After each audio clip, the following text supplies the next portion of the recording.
Okay, we'll call the meeting to order. Okay, members of the public are advised that our meetings are webcast live by the City of Hamilton, temporarily archived on the city's website. Other individuals and the media may also be audibly and/or visually recording this meeting. All electronic devices are to be switched to non-audible function during committee meetings. Madam Clerk, are there any changes to the agenda?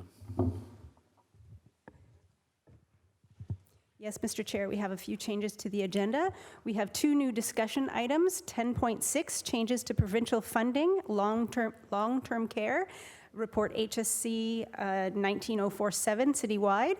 We also have item 10.7, the appointment of the deputy fire chief, report HSC 19005A, also citywide. And we have two notices of motion, 12.1 on the Valley Park tennis courts from Councillor Clark, and 12.2 Restorative Practices Council and Senior Leadership Team Workshop from yourself. And although it's not a change to the agenda, a supporting document was added to item 6.5, a delegation request from Brian Cheeseman respecting the Wesley Community Homes Inc. and Drop-In Center operated by Wesley Urban Ministries, and that document has also been distributed today. Thank you, Madam Clerk. May I please have a mover and a seconder to approve the agenda as amended, moved by Clark, seconded by Narinder or Councillor Nan. All in favor? Carried, and it's an electronic vote.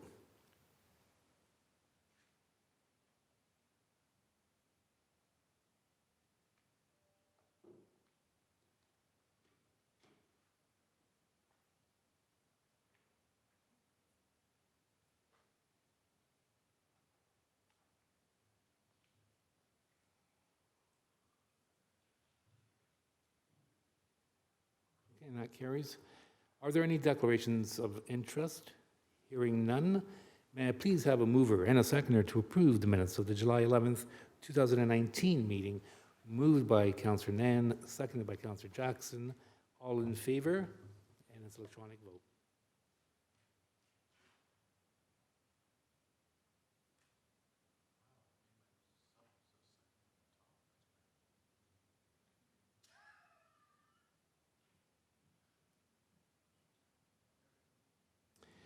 We have a list of delegation requests, 6.1 to 6.5. May I please have a mover and a seconder to approve the delegation requests, moved by Jackson, seconded by Clark. All in favor, and we had electronic vote.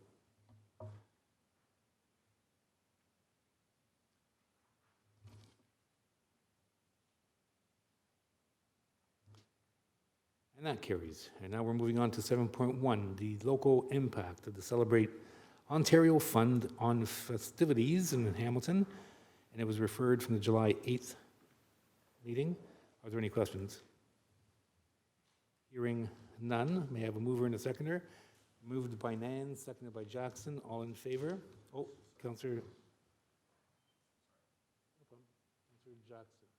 Thanks, Mr. Chairman. My apologies. So the Celebrate Ontario Fund on Festivals, are we going to deal with that in some way, somehow at the appropriate time? Because my understanding is in light of the provincial withdrawal of the funds, especially for 3 or 4 large festivals in our community, I believe the desire of those festival organizers was to hopefully have some accommodation from the municipal service cost impact standpoint.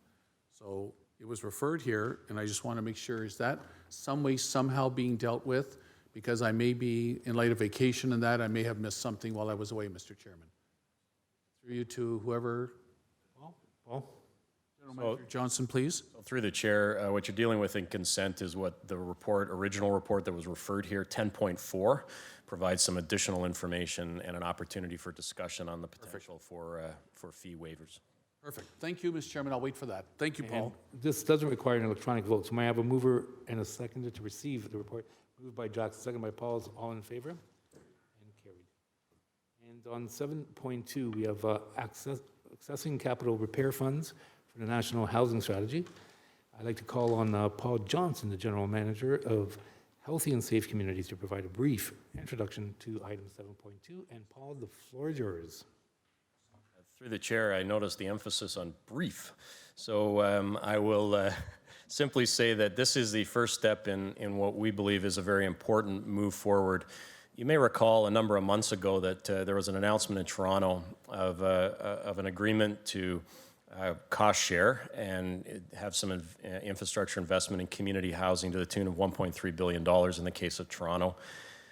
Canada Mortgage and Housing Corporation has started to negotiate with other municipalities. We are in the process of those negotiations, and so this report today, I just wanted to be clear, is asking for the permission to go and negotiate further so that we can bring back to council a full financial package and the agreement that would be put into place to allow us to access funding that would in part help with the backlog of repairs and also some upgrades from an energy efficiency perspective and an operating perspective to our community housing stock. And we are beginning these negotiations with the largest provider of social housing units in the city of Hamilton, and that's City Housing Hamilton. Okay, are there any questions? We have Councillor Nan. Thank you, through the chair. I thought it was really important for folks to understand, for the general public, that the current application requested $408 million over 10 years. So just a little bit more of the details, if you would, Paul, versus the 170, if you could break that down for us. Through the chair and response to the council's questions. So the 408 million represents the ultimate kind of need and goal for City Housing Hamilton's complete portfolio. We looked at some of the objectives and outcomes intended through CMHC and the co-investment fund with respect to, you know, the gold standard of energy efficiency, repair that's required, the emergency repair required, and a number of accessibility requirements. So that represents that need. We have had some early discussions with CMHC, and on their kind of prorated approach to this, they are looking towards around 170 million. On that basis, we would still look to achieve the same impact on the same amount of units. What we would have to do is reprioritize and obviously scale down some of those changes in order to meet that intent. Thank you.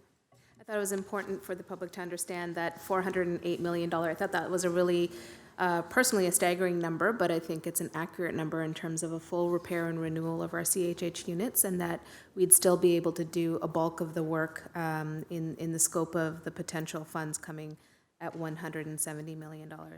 I also thought it was important for the public to know about the fact that Director Johnson made reference to the fact that we're starting with our largest provider of social housing, which is CHH, and that there is a second phase or intention as well of putting forward a proposal down the line to work with our other housing providers for an application as well. So thank you for the report. Happy to move it. Thank you, Councillor Nan. And we now have we need a mover and a seconder. Moved by Nan, seconded by Jackson, and it's an electronic vote on 7.2.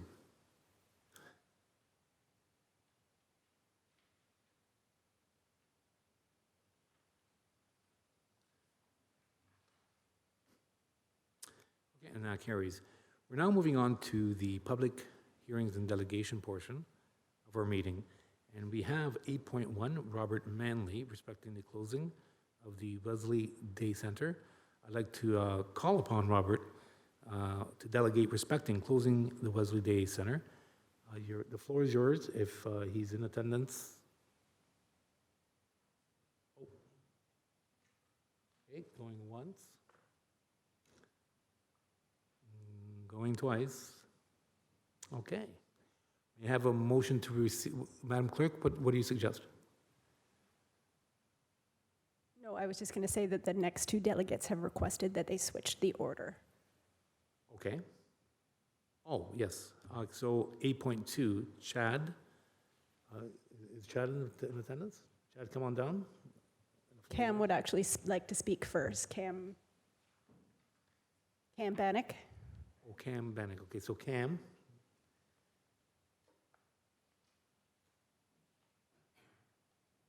Is there a purpose to the order? Somewhat. Okay. Welcome to you, sir. Thank you, sir. The floor is yours. Thank you very much. My name is Cameron Bannock. I'm the Vice President of the Wesley Community Homes Board of Directors. And I'm just up here to clarify some points that were made to this committee in the last committee meeting that you had. I watched it online when you were having it, and some of the information that the committee received was actually, wasn't correct. So I'm just here to clarify that for the committee. First off, it was asked why weren't we here at the last committee meeting to do a presentation about the day center. One, we weren't asked to come.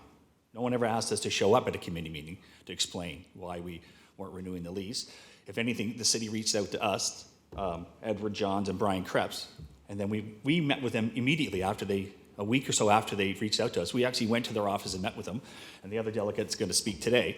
He was on holidays and actually come off his holidays to actually meet with the city, and the meeting went quite well. Like, they understood where we were coming from, what we were doing and why we were doing it.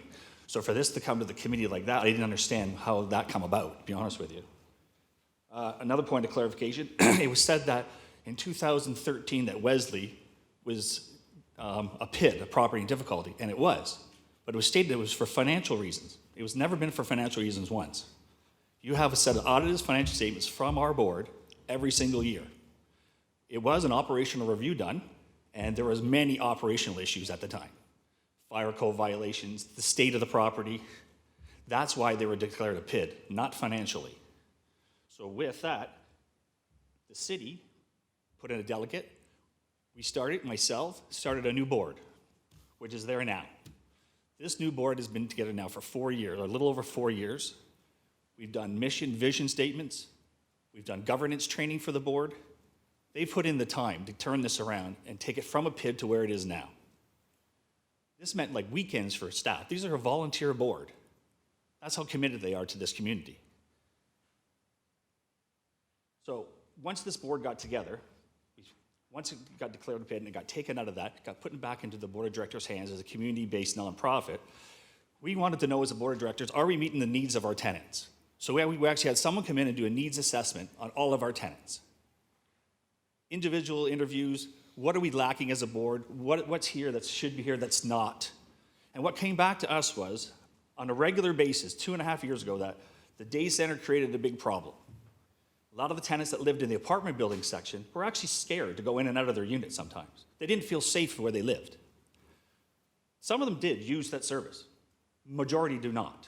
2, we're neglecting the townhouses that are behind the day center. That's a family community there.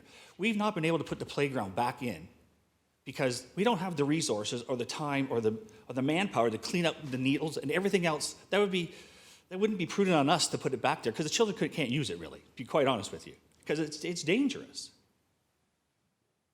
So now currently, we're doing another needs assessment now to follow up our last one 2.5 years ago. Where do we stand now? Are we meeting the needs of our tenants or not? And the same, I'm hearing the preliminary reports are that the board's doing an excellent job since they took over. Quite honest with you, the tenants association is vibrant. It's all good there now. It's getting better, but they're concerned about the day center. That's still a concern of our tenants.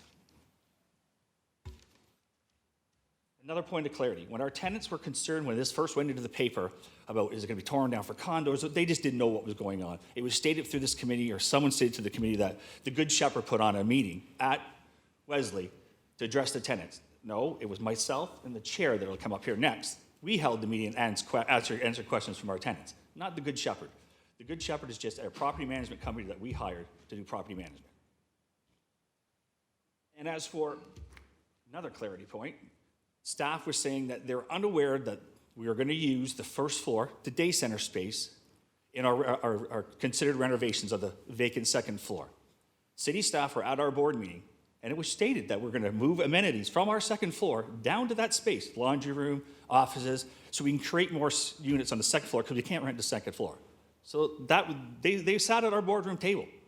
So for staff to say that they didn't know about this, I'm not sure where that's coming from.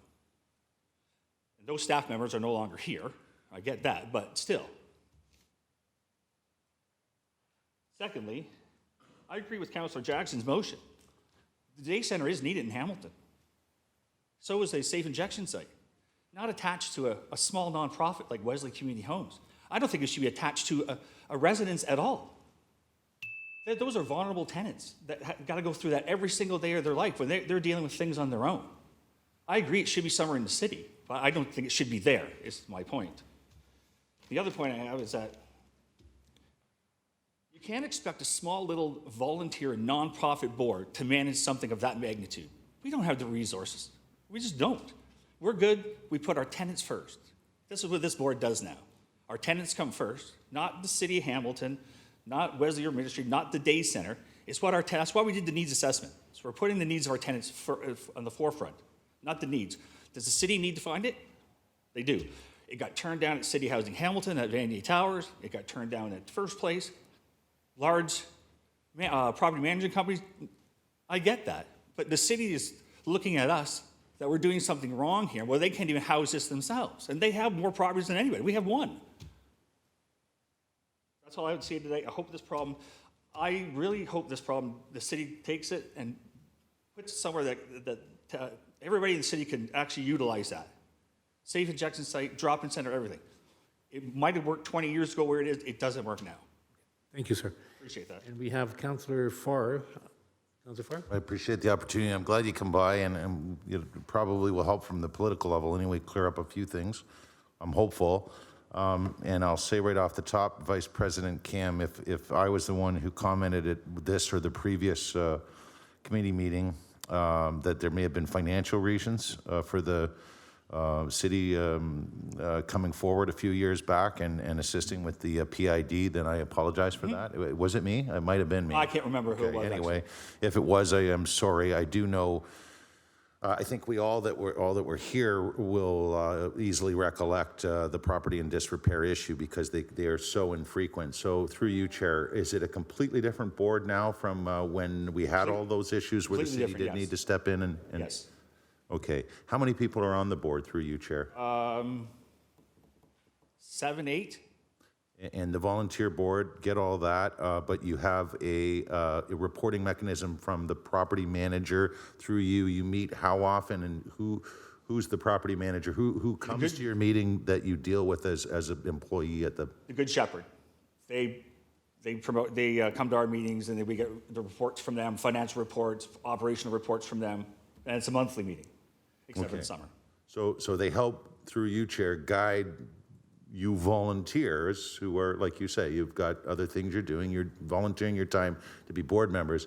They're the ones who are providing you with the materials to help you make informed decisions at each and every monthly meeting. And certainly, I think the pedigree of Good Shepherd, they are Absolutely. a giant in the area. That information, would you agree through you, Chair, is helpful to you in your decision-making? Absolutely. So through you, did the Good Shepherd have any assistance in this way forward where you've decided? No, this was a board decision because we couldn't rent. Just let me finish, just for the record. I know you know what I was Okay, going to that's ask. fine. Through you, Chair, where the decision was made by you 7 on the board to depart from a lease with the historical day center and the services they provide. Good Shepherd had no bearing on that as None. the qualified reporters on a monthly basis at your meetings through you, Chair? None. So through you, can you take us through, since you're here, how the board came to this decision? First off, when Wesley Urban Ministries vacated the second floor, we lost that revenue. They did 7 years, whatever the time was, 6, 7 years ago. So when we took over as board, we tried to rent it. You can't rent it. There is a need for housing in every municipality. So we decided that as collective as a board, the only way we can utilize that space is to put more units in there. So the only way we can put more units in there is to move some of those amenities downstairs. Because there have been problems over the last 4 or 5 years with the Wesley Day Center. And Daljeet's here, and I met with Daljeet before. The services they provide there, and I don't know all the services. I'm not community services. It's not what it used to be. We've written letters to them saying that, about the people hanging out up front, about cleaning up the needs, about the actually disarray of what's going on in that service. And it straightened out for a bit, then it would just rear ugly head again, and then our tenants complained about it. And so as a board, collectively we decided, how can we utilize that second floor space? And this is what we come up with.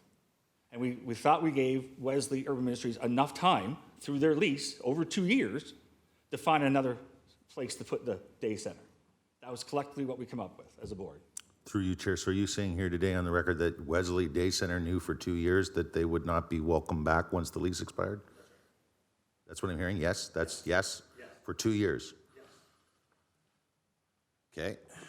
Finally, and I thought I heard you say Cam, and I really do appreciate that you've come. And you are well aware, I'm sure, that I have asked Brenda, the manager at your building, Yes. to permit me a 15-minute delegation at your September 4th meeting, which is, to my understanding, the next meeting of your board, and I've been granted that Absolutely. opportunity. You're on the agenda. Yeah, and I want to also say I appreciate that. But who knows? Maybe we can come to some conclusions. I don't know, but maybe we can come to some conclusions between now and your next monthly board meeting in September. Through you, Chair, are you, being all new board members, well versed on the history of this facility and the funding? Yes. And the purposes and the origins from Wesley Urban Ministries? Absolutely. Can you offer then for us, or maybe the chair, I don't know which of the two delegations, what your understanding of the origins of this facility were and the services that were part of the funding? Okay, to my understanding, anyway, I've only been in here now for 4 or 5 years, and this goes back years, was that in conjunction with Wesley Urban Ministries, they started a separate corporation, Wesley Community Homes, to actually run their social housing component of this property and get it built. And at the time, there was T2H would put tenants in that property, and then Wesley Urban Ministry would have the second floor to provide services, support services to the tenants in the building and to the day center. So it was all in one stop shopping. There we are right there. It was to my recollection. And then I think 2013, don't quote me on this, the second floor was vacated by Wesley Urban Ministries, and those funds or those services were put somewhere else in the city, and I don't know where, but it was just vacated the second floor. And they still operated the day center, but not our tenants anymore. They didn't support our tenants like they used to. And through the years, and I don't know why, those supports got less and less to our tenants in the building, to the point where, as new board members, we actually had to hire support workers to support our tenants, because that's what they were used to. And our budget does not reflect that. It doesn't reflect us having, it's only for subsidies we get our budget for RGI. It's not for providing social service to our tenants. Our budget just doesn't allow for it. So now we've gone out and gotten other ways of supplying supports to our tenants in a different manner. That's the history that I have on that problem. Just to sum up, we're almost done here. So through you, Chair, your support to the tenants was part of the deal, originally part of the concept. It waned. You don't know when, you don't know why. No. But it waned. It went, yes, And it absolutely. disappeared. That's right. Okay, well, I appreciate that. Just finally, so you have a goal as a board of 7 to put, I think, 11 units is what's publicly being bandied about. So can you tell us, what is it you plan to do on the second floor in terms of creating affordable housing units? I believe we got the initial drawings. I think it's 12 units. It could be 11, but I think it's 12.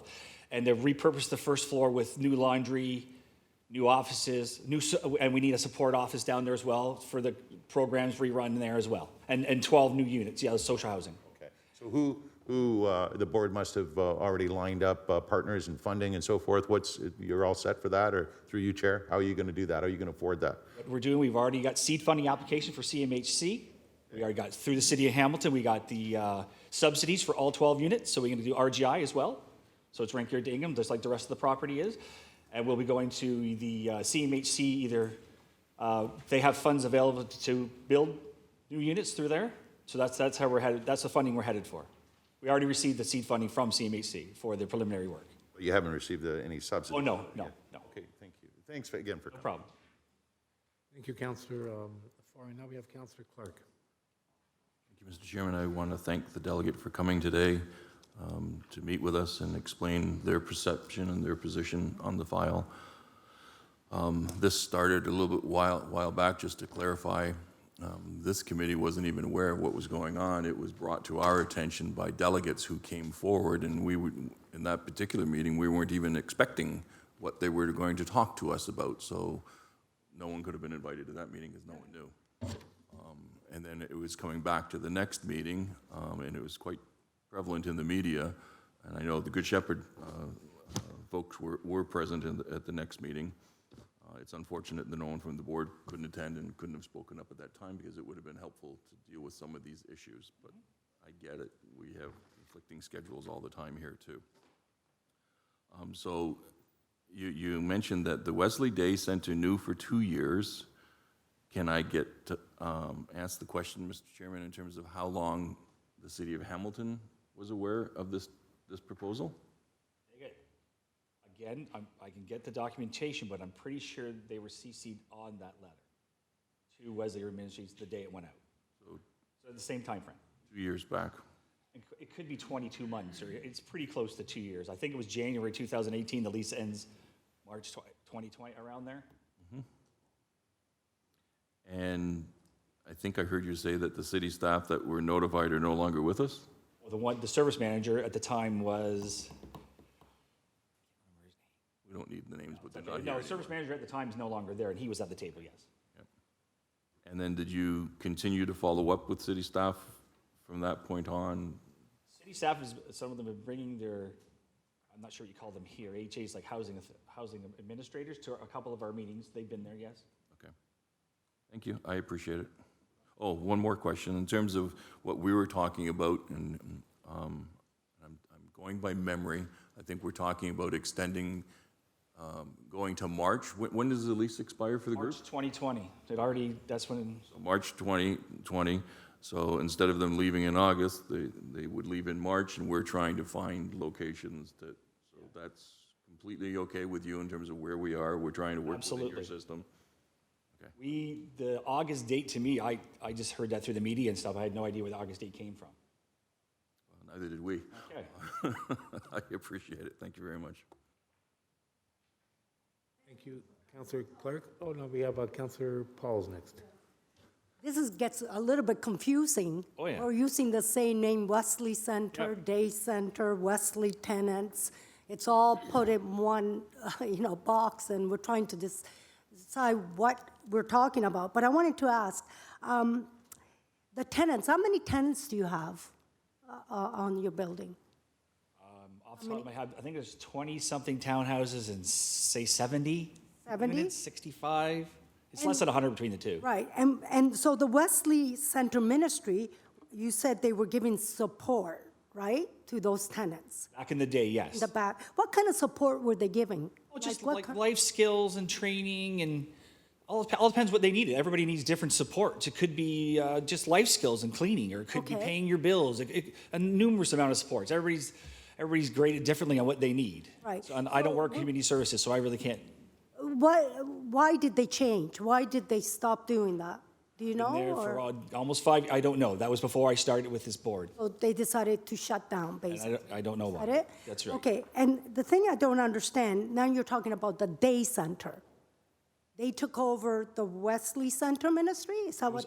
Okay, so Wesley Urban Ministries had the second floor and the day center. And the day. They so still have the day center. They still. Yes. So the day center, their object wasn't to give life skills or anything. It's totally different, is it? Because They you're offer- saying there's needles and, They offer services in there, and I actually don't know all the services they offer. I know, like, the doctor's in there once a week. I know the dental bus show. They do offer a bunch of services within the Wesley Day Center.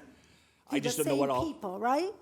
To the No, people that need- that's for the public. It's for the public. Yes. It's not for the tenants. They can if they wish to. It's for anybody. You can live in the building and go there, or just be somebody that lives on the street or lives in another building. It doesn't matter. So I'm getting a clearer picture now because it is a little bit confusing. Do you know by any chance how many of the tenants actually use the day center? Out of all those people, do you have a percentage of how many would use it? I'm pretty sure we have that number, and when I seen it, it's less than you think. It's less, yeah. So obviously, the people are coming from somewhere Oh, no, else. most of them are coming from somewhere else, absolutely. else. Yes. And don't be confused about Wesley. I'm on the board and I get confused. We want to be compassionate, we Yes, want to help people absolutely. in every way. So that's why we're here in the first place. And, I talked to the Dr. Jill, and our main goal is to help people, but I understand what's going on. I'm seeing a clearer picture that there's differences now that I'm looking at. So I really appreciate coming here and explaining this, and thank you for your time. Oh, thank you. Thank you, Councillor Pauls. We have Councillor Jackson. Thanks, Mr. Chairman. Thanks, Vice President Bannick, for coming in. So you didn't appear a month ago because nobody invited you? Pretty much, yeah. So Dean Wakefield was here, Executive Director of Wesley Urban Ministries. The place had over 100 tenants, advocates, Dr. Jill, other representatives, and Dean came to be a delegate because he knew the urgency of the matter from the June meeting, where it was referred to the July meeting, but Wesley Holmes decided not even to show up, Mr. Chairman, through you, knowing that it was on the agenda, and maybe you'd want to speak as you're doing today when it was at that moment on the agenda. No, that's why we met Mr. Krebs and Mr. Edward Johns prior to, because they said the report was going to council, or to this committee. Would you please come in and talk with us so we can present this report and put it on? So this is what we did. We met them prior to that coming on the floor. So we thought it was through them. We didn't know what was going to happen. We thought if you wanted us at the meeting, it would ask then. So that's why we met them prior to that meeting. Okay, I don't want to get into a tennis ball match here, but okay, maybe staff will want to confirm that, clarify that from their standpoint. I would just find it very odd that given the contentiousness of you terminating the lease for the day services, and many people in the community, Vice President Bannock, basically pointing the finger at the city. Why would the city allow this? The city has to save this. And you folks, as the landlord, were terminating the lease.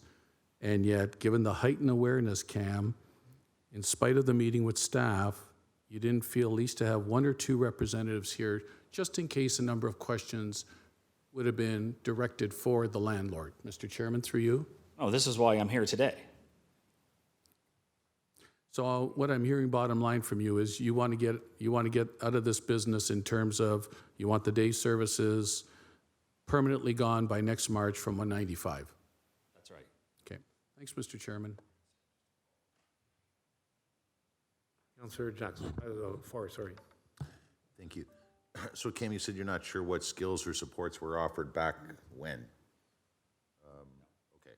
And through you, Chair, I know this may be unorthodox, and I'll wait if you feel there's a more appropriate time, but Paul Johnson would know, having been, I believe, part of the original concept and then ultimately working there. So maybe he could offer for, because I thought Councillor Pauls had a good question there, if we could get an idea from Paul what was offered in the early days, when it was all one Wesley. Oh. Thank you. So through the chair, just for the public record, so from 1993 to 1997, I was the Director of Resource Development for Wesley Urban Ministries, responsible for fundraising, public relations, and also was the project manager in the completion of 195 Ferguson. Then in 2000, I was the Executive Director of Wesley Urban Ministries for 10 years, till 2010 when I joined the City of Hamilton. So in the early stages, Wesley Center has its history back to the mid-1950s. It has generally provided social supports and food.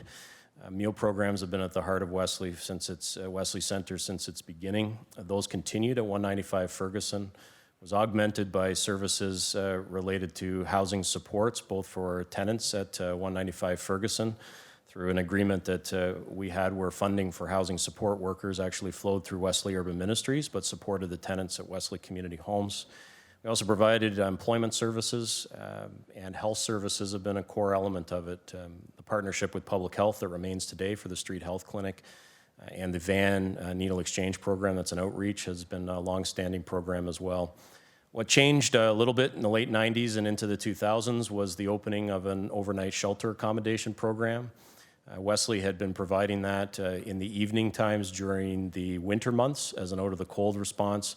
It turned into a year-round approach and continued that way until 2010 when the overnight services were eliminated from Wesley Center as part of the shelter blueprint that moved us more towards a housing-first approach. So one of the very last things that I did when I was with Wesley Urban Ministries was end those overnight shelter components of Wesley Center. So I would say housing supports, health supports, food, and a place to be able to access social supports, recreational supports, employment supports have been there in various components since Wesley Center has been at 195 Ferguson. Councillor Farr. Very helpful. So safe to say, it appears to me, that the original concept included all of these supports and these services that we see today, and give or take some that went away, like shelters, or maybe new ones that were added. And so it's been historically part of 195 Ferguson. And to the benefit of not only, I'm sure, the residents initially for this project, but others in the community through you. So it's historically been something that immediate community has been used to. So through the chair, the history of this property was a purpose-built facility to combine Wesley Center and an enhanced and expanded housing program. Wesley Urban Ministries at the time in the mid-90s had a number of scattered units, singles and semis. This was an expansion of the housing work, and it precipitated the closure of Wesley Center at 129 Rebecca, just behind the police station, and this was a purpose-built facility. And in fact, the early stages of the financial agreement were that Wesley Urban Ministries was actually paying off the mortgage that was not part of the housing. So it was a deal that was struck with, I don't know whether they were called Ministry of Housing at the time, whatever the ministry of the day was that dealt with housing, allowed for an additional space to be created at 195 to facilitate that, but would not pay for it under the financing for the housing. So it was paid for under a agreement to share costs at that center, at that place between Wesley Urban Ministries and Wesley Center. Do you know, Paul, which is what we have here, and you can confirm, you're the delegate, through you, Chair, did that agreement have any end date?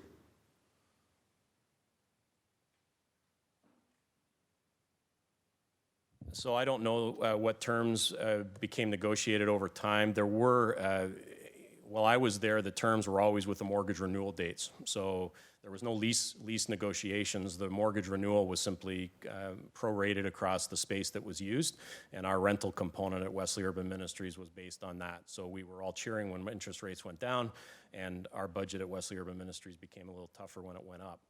So after that, I know they were entering into lease agreements. I don't have the history in terms of what those have looked like since, but in those original days, it was actually just strictly a calculation based on square footage usage, and accordingly accommodated so that Wesley Community Homes was not on the hook for mortgage costs that were not part of their footprint within the facilities at 195 and the facilities that are on Elgin Street with the townhouses. I really appreciate the opportunity to sort of stray from the original format. Mr. Chair, through you, Cam, you just heard a bit of history there, and you are the delegate, so if there's anything you'd like to say in response. I just know that the mortgage is currently paid directly by Wesley Community Homes. It's our annual information return through the service manager, and that Wesley Day Center is like a lease agreement. Okay, thank you, sir. Thank you, Councillor. We have no further speakers, so there aren't any further questions. So I appreciate your time, sir.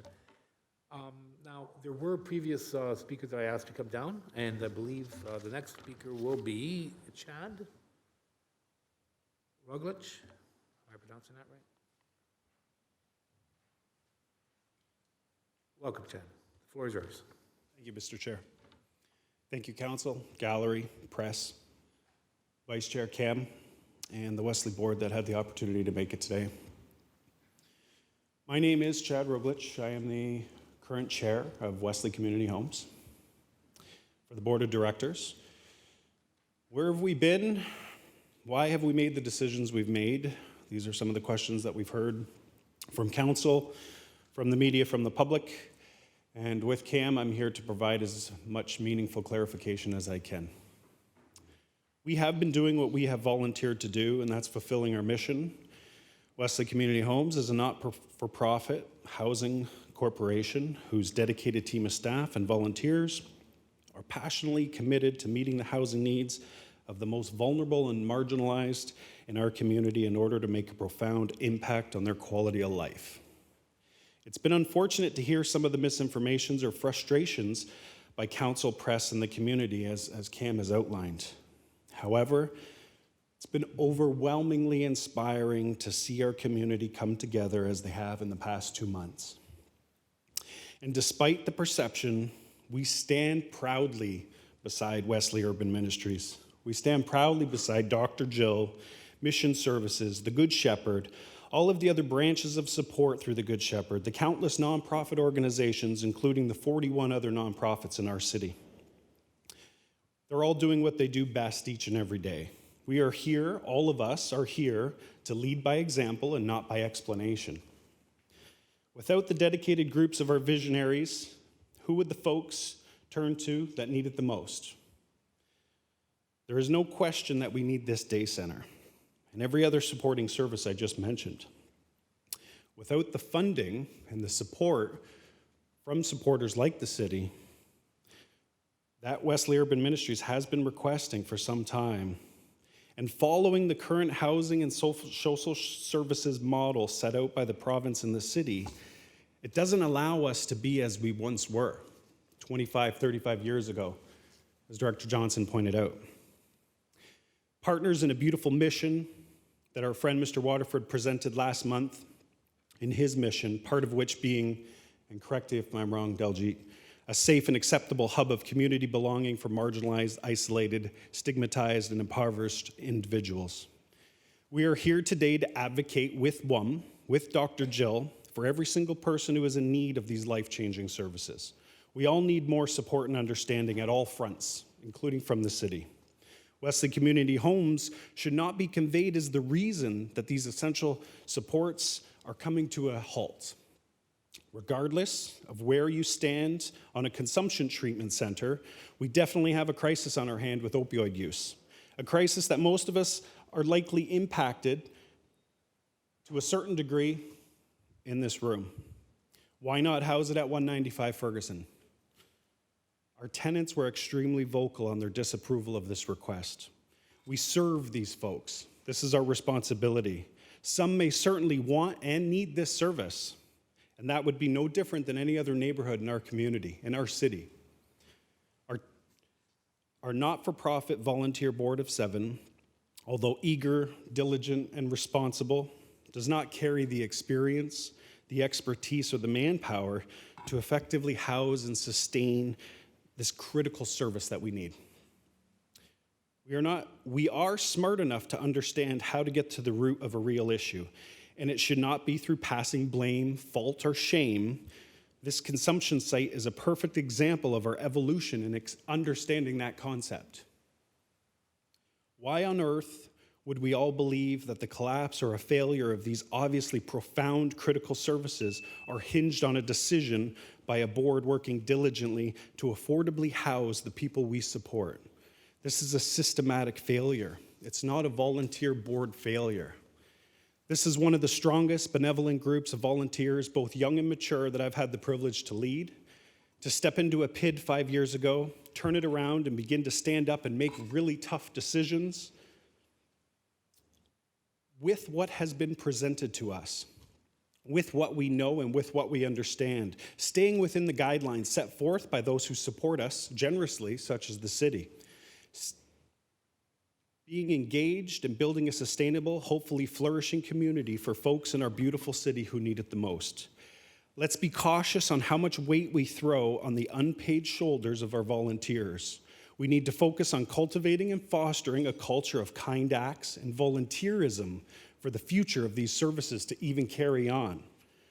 These are the tools that are going to help us succeed in our vision to be the best place to raise a child and age successfully. Thank you. Thank you, sir. And we have Councillor Farr. Okay, appreciate you coming, Chair Chad, and putting together those words in advance and sharing them with us. You used your 5 minutes wisely. I think you'll probably as well appreciate what you heard Councillor Jackson and others. You know, we got thrown into the mix at the start of the summer, and there was even a couple of hundred folks picketing council following the news of a decision made by Wesley Community Homes, hearing today 2 years ago, but a decision made nonetheless, to tell the day center to vacate, and we got thrown into the mix, so you can imagine. And different things have been said, and some exaggerated, some maybe even false, and others born out of confusion. And I'm sure it could sound like a very reasonable guy, and I'm sure you and your board members can understand that. So this is helpful here today. But one of the questions in advance that I prepared, just as you prepared your speech, was would your board be adverse to discussing as a priority a joint Wesley City initiative to have the day center, health services, and a safe consumption treatment site at 195. And if you were going to answer yes, I made a little note here. My second and follow-up question would be, how quickly can this very relevant party of decision makers get together? Because as you noted in your prepared notes, we have an opioid crisis. You and your board members, you're speaking on behalf of them as chair, are very sensitive to that. You've also said that you have issues in terms of, and so did your vice president, your vice chair, having the resources to manage any of these facilities. You don't have the funding, you do not have the support, and I can't help but think, I'm a glass half full guy, always have been, always will be, and it doesn't matter how negative social media gets, I'm still a positive guy. We may be closer to resolve with the things that I'm hearing today than I probably anticipated coming in, because I think we can offer you the support, and I think we can offer you the resources, and I think you can serve at that same location with that support and those resources, and ultimately help your bottom line. That clientele that you've been serving traditionally and historically from the original concept. So to that, and to that question, and to all the things that we're hearing here today, is there anything from preventing us from being reasonable, from getting all the right people, from Dr. Richardson to Michelle Baird from Health, to our General Manager of Emergency Community Service, to our Director of Housing, Edward John, and yourself and your decision makers in a room, so you can learn that we can fill those 2 floors, we can provide those supports and services which you spoke so passionately and eloquent about wanting to support, which Mr. Waterfield, as the director of Wesley Urban Ministries, has said, quote, now more than ever we need these supports, end quote, to this very body at a previous meeting. This is the 3rd consecutive we talked. What's preventing us, through you, Chair, of all getting together and trying to make something work if we can provide those supports and resources that you're lacking? Candidly, it would be the history, the sustainability. You know, we would be certainly open. We're not a board that is walking into this room completely blind to what's going on out in our city. We understand that there's definitely a need for these services. What we've experienced and what we've worked through over the last few years is a pattern of lack of funding, lack of support for this group, this poor group, Wesley Urban Ministries. I understand what the services are being offered. Walking this site day in and day out is a completely different example of what is written down on paper and what could be conveyed to the public. These folks don't have the dollars that they need to help the people who are laying about our tenants' residents.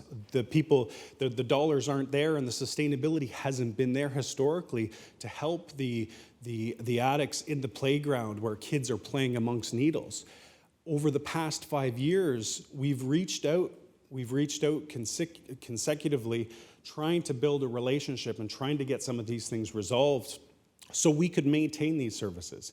And we came to the conclusion, not just through a decision, as those leases have carried on over the years. 3 years ago, we renegotiated for 3 years.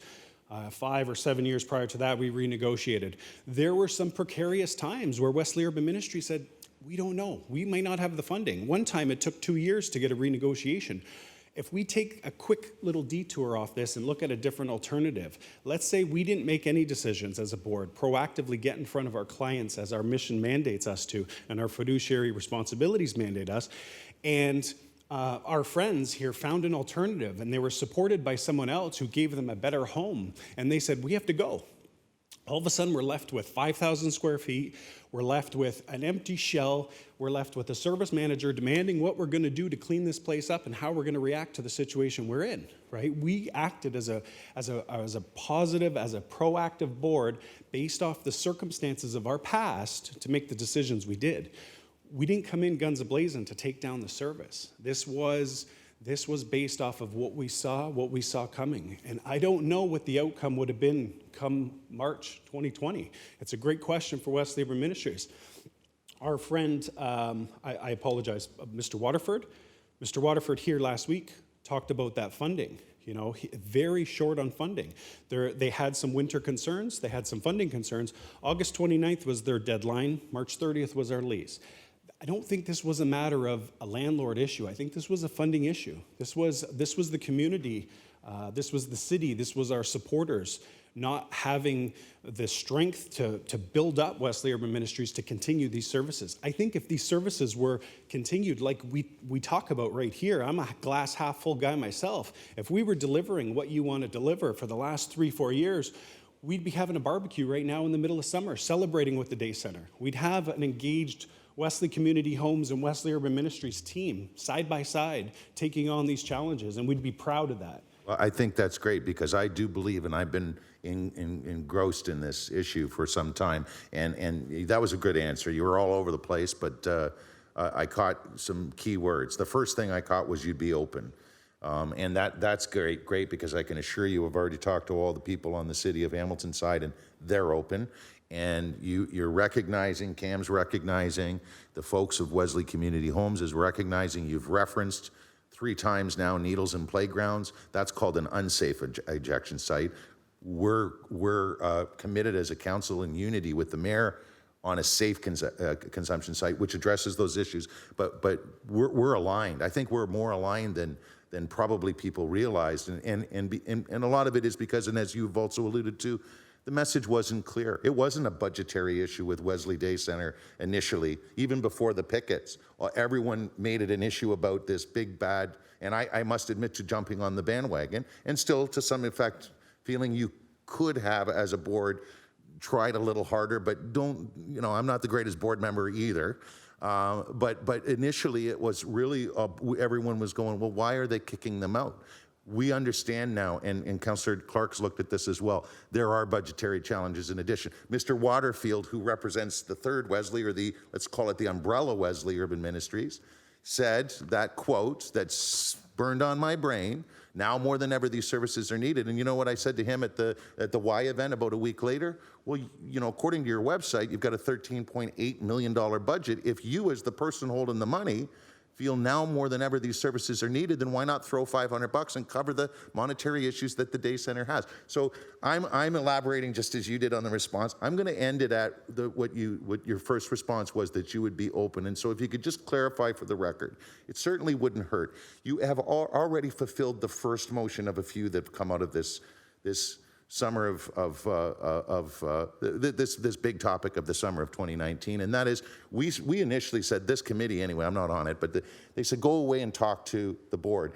You fulfilled that for us. You did meet, as Cam mentioned, you met with Edward, you met with others, and they came back with a brief report at the last meeting that said, you know, you're sticking to your guns. That said, you showed a willingness then, and I'm hearing that you're still showing a willingness now, especially because since that report, I believe, I don't want to disclose too much, but with the right people in the room from health, with the right people in the room from our general manager, with Edward, and with what I'm hearing about, and the passionate words I'm hearing, the understanding of the history of this facility and its location, and especially the people. You had someone came in and did a needs assessment study. You're doing those things because you care. I think that we may come to some common ground here and hopefully solve this problem. So for the record, and briefly, through you, Chair, can you do that in the coming weeks? Will you get together?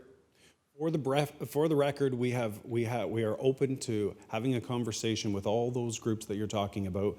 I had never been informed about a request for a meeting by Wesley Urban Ministries. We would have had those discussions with this group when that request came about. Yeah, I'm not talking about, I don't know about that. I just know that this committee asked our staff to meet with you, and you took them up on that. You answered our call already on the record, and it came back to a brief report. From that report, we had another debate where a lot of other delegates came. You're here now. I'm just saying, I think we've got an opportunity here, because another prevailing theme between you and your vice chair is that we don't have the supports, we don't have the resources. It's not like it was back in the 90s when this whole concept began. But I think we can find you the supports, and I think we can find you the resources, and I think we can make it work. I'll leave it at that. The general manager may want to comment on that at the appropriate time. I really appreciate, this is the third consecutive meeting I busted into, Mr. Chair. I appreciate the time, and I appreciate committee's indulgence. you. We have Councillor Pauls.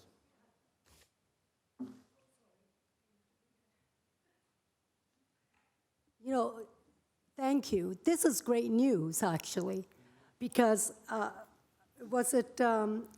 thought the vice director, Cam, said that you're getting out of the business, and that was the reason. So we all thought you're getting out of the business. You don't want the center there because of the issues. So this is great news that we could work together, and that's what I'm hearing through my counselor Jason Farr, and through you. You're compassionate, and you know. If I may, there is compassion. I want to clarify that I'm a representative, I'm the president of this board, and we're open to talking to these groups, but by no way am I saying that I've renegotiated and signed a deal to restart these services. I stand beside my vice very clearly. We went through a lot over the last 2 months as a board. We went through a lot over the last 5 years to come out of that PID status. We are open to sitting down and having a conversation. This is what we're part of. We're part of a community. But that doesn't indicate that this doors will be back open. Exactly, but like our counselor Jason Farr, you said as well, it's money, it's resources. Yeah. And if we are here to help, the money, the resources, you know, you'd be willing to look at it. You will be willing to sit at the table. Is that what I'm hearing? We're willing to sit at the table and speak with you, yes. That is wonderful. I thank you for that. Okay, thank you, Councillor Pauls. We now have Councillor Clark. To belabor this, and maybe it's just my ears, I'm hearing two different things. So I heard you indicate that the board has made the decision they want to have affordable housing in the first and second floor, added to the first and second floor. That was the decision of the board. Affordable housing will be added to the second floor, and the amenities from the second floor now will be moved down to the current day center facility. And I heard you earlier say that the day center facility, the board wanted it out because there were issues and it was not congruent with your tenants living in the building. Day center lease expires in March of 2020, and we've decided to use that space for the services that we're speaking of. And so regardless of what discussions are happening, that decision you're not reversing. Like I said, we have a board. I have a board. I'm not going to make a Just don't want to give faint hope where it's not necessary. I'm with you. If the board is saying, we're not, listen, we've made our decision, we're happy to talk, we're happy to give whatever expertise we can, but we've made our decision, then say so. We have made our decision. This is the direction we're going. We're open and willing to sit down and have the discussions with the interested parties about this future. There is space in our neighborhood for these types of services. There's a future beyond what's today. I'm not ignorant enough to close those doors, and we're not going to close the doors on Dr. Jill, and we're not going to close the doors on Wesley Urban Ministries with respect to doing what we do together. But my board has decided, and that's the message I come here and came here with. But I can say that we can open the agenda, we can listen to these people and hear what they have to say. I appreciate it, and I just wanted to have that clarified, because people sometimes interpret hearing things differently. And I don't want them going out the door feeling like, oh, well, they've changed their mind. And that's not what I heard you say, so I wanted to make it clear that while the discussion will continue and the city will continue to do the work with all of the stakeholders, and Councillor Farr will continue to lead the process, unless there's a really strange thing happen, your board has already made the decision. I appreciate your understanding, Councillor Clark. Thank you. Thank you, Councillor Clark. And there are no further questions, so thank you very much for your time. Let's just clean a couple of items up. Firstly, with respect to a motion to receive the first presentation, and that was CAMS. So moved by Paul, seconded by Jackson, that we receive 8.3. All in favor? Carried. And now to receive 8.2, that was just finished. All in favor, moved by Dan, seconded by Jackson. Carried. And now we're moving on to see if Robert Manley is in the room. He isn't. So we're going to go on to Brian Cheeseman, if he's in the room. Brian Cheeseman, come on down. The floor is yours.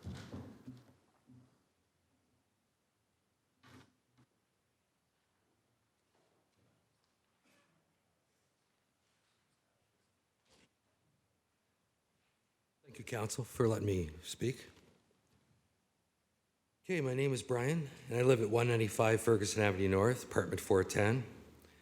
It's a 60-unit building with administrative office on the main floor as well as office space on the second floor. It has tenants from all walks of life that currently reside there. Do you really think that most people want to go about their daily business in a toxic, negative environment? As I wrote about in the handout I presented to all your committee members, I'm sure you can appreciate the blowback from having these types of community services in growing family neighborhoods with a townhouse complex near the day center. Plus, when numerous clients throughout the years I've seen for myself have this entitled, belligerent attitude towards Wesley Community Home staff, Wesley Urban Ministry staff, and even the police at times. As I've read in the paper and hearing about individuals living on the fringes of society, I can truly empathize with these people. I can fully appreciate the day center's life-saving assistance and resources made available for someone in crisis. I support and appreciate their meal programs and show respect and gratitude regarding their joint mission with partnering organizations throughout the city.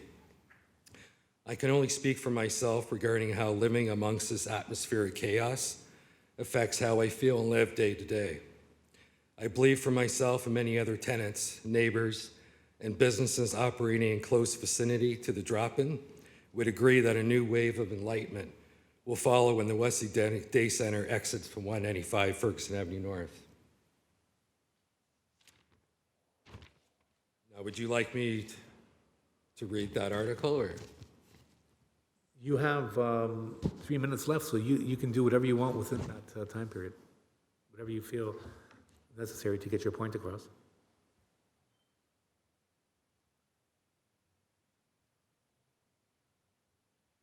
Okay. I firmly believe that more affordable social housing is needed drastically, especially for the vulnerable individuals struggling with mental illness that want to help. When most people are given the chance to live with a basic income allowance, they will live their lives with pride and dignity and will think wisely before heading down the path to self-destruction. I believe with great certainty that the relocation of the drop-in center would welcome a wave of peace and harmony this neighborhood desperately needs, a place for people to grow and prosper. Now, with the imminent termination of WUM's lease and the decision to close down, the general public should get a well-balanced perspective of WUM's Day Center. Our Wesley Community Home Board of Directors gave a year and a half to make them decide if they were to renew their lease for another 2 years. WUM reneged and violated these lease agreements to rent out the second floor's office space, which they abandoned and left Wesley Community Homes with a financial burden that deeply affected the yearly budget. I've spoken to many of WUM's Day Center staff, and they seem adamant they're providing many valuable services to their clients. It's hard to appreciate and respect their mandate or vision when 90% of their clients set up mini tent cities and conduct unsavory behavior on a daily basis. While most workplaces have 2 breaks and a lunch, WUM's Day Center staff are continuously exiting the building and taking smoke breaks in our private backyard all through their shift. They neglect their responsibilities and let their clients run free with no appreciation for the tenants and their guests' safety and reasonable enjoyment of 195 Ferguson Avenue North. Also, ever since the Wesley Day Center announced to your readers they were closing, effective August 23rd, some of their clients have been conducting vandalism and theft at a higher rate than usual. As I mentioned earlier, I interacted with the WUM's Day staff, and they feel guiltless with no respect to Wesley Community Homes' tenants' needs and safety. Wesley Day staff assume the police will deal with any issue that arises, which in hand takes valuable resources away from citywide emergencies. Wesley Community Homes had a tenant meeting with their independent board of directors June 18th, 2019, and most of WUM's Day staff showed up uninvited and interrupted the meeting a few times by a couple of their representatives. This reprehensible behavior is classless, in my opinion, and demonstrates the character of WUM's Day staff. I can appreciate the programs Wesley Day's program provides. However, I would appreciate the location of these services to be relocated out of my backyard so that myself and fellow tenants can enjoy the comforts of home unencumbered. Thank you. Thanks very much, and we have Councillor Farr. Mr. Cheeseman, thanks for coming. You heard the chair of Wesley Community Homes. He had mentioned there's no website that I'm aware of for Wesley Community Homes, and it made me take note. They have a mission as a board, and the mission is not-for-profit housing for, quote, the most vulnerable and marginalized people in the community, end quote. That's what we just heard today. I couldn't find it anywhere else, but I heard it here today.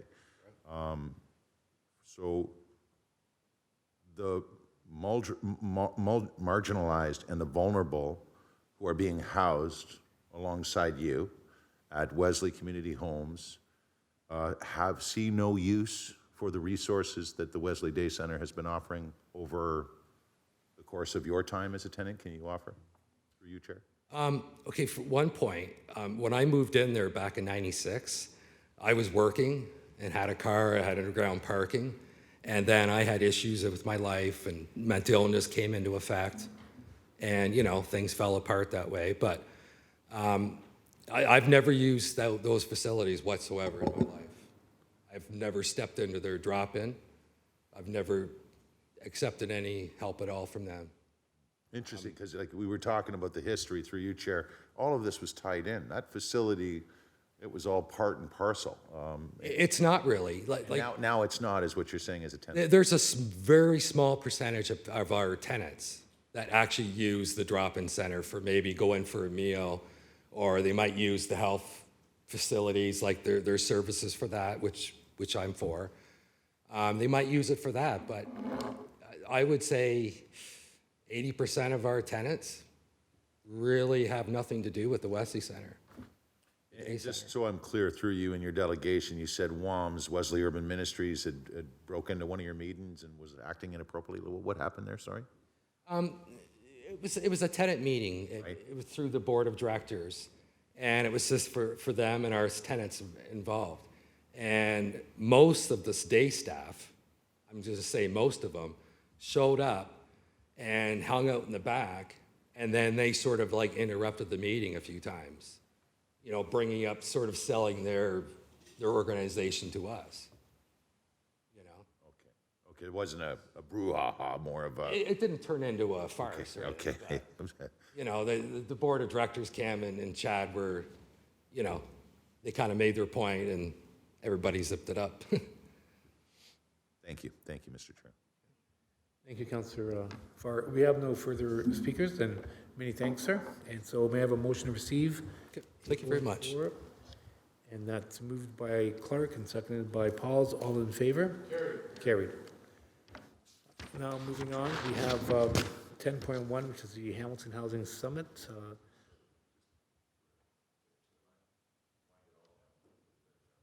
Okay, Councillor Farr.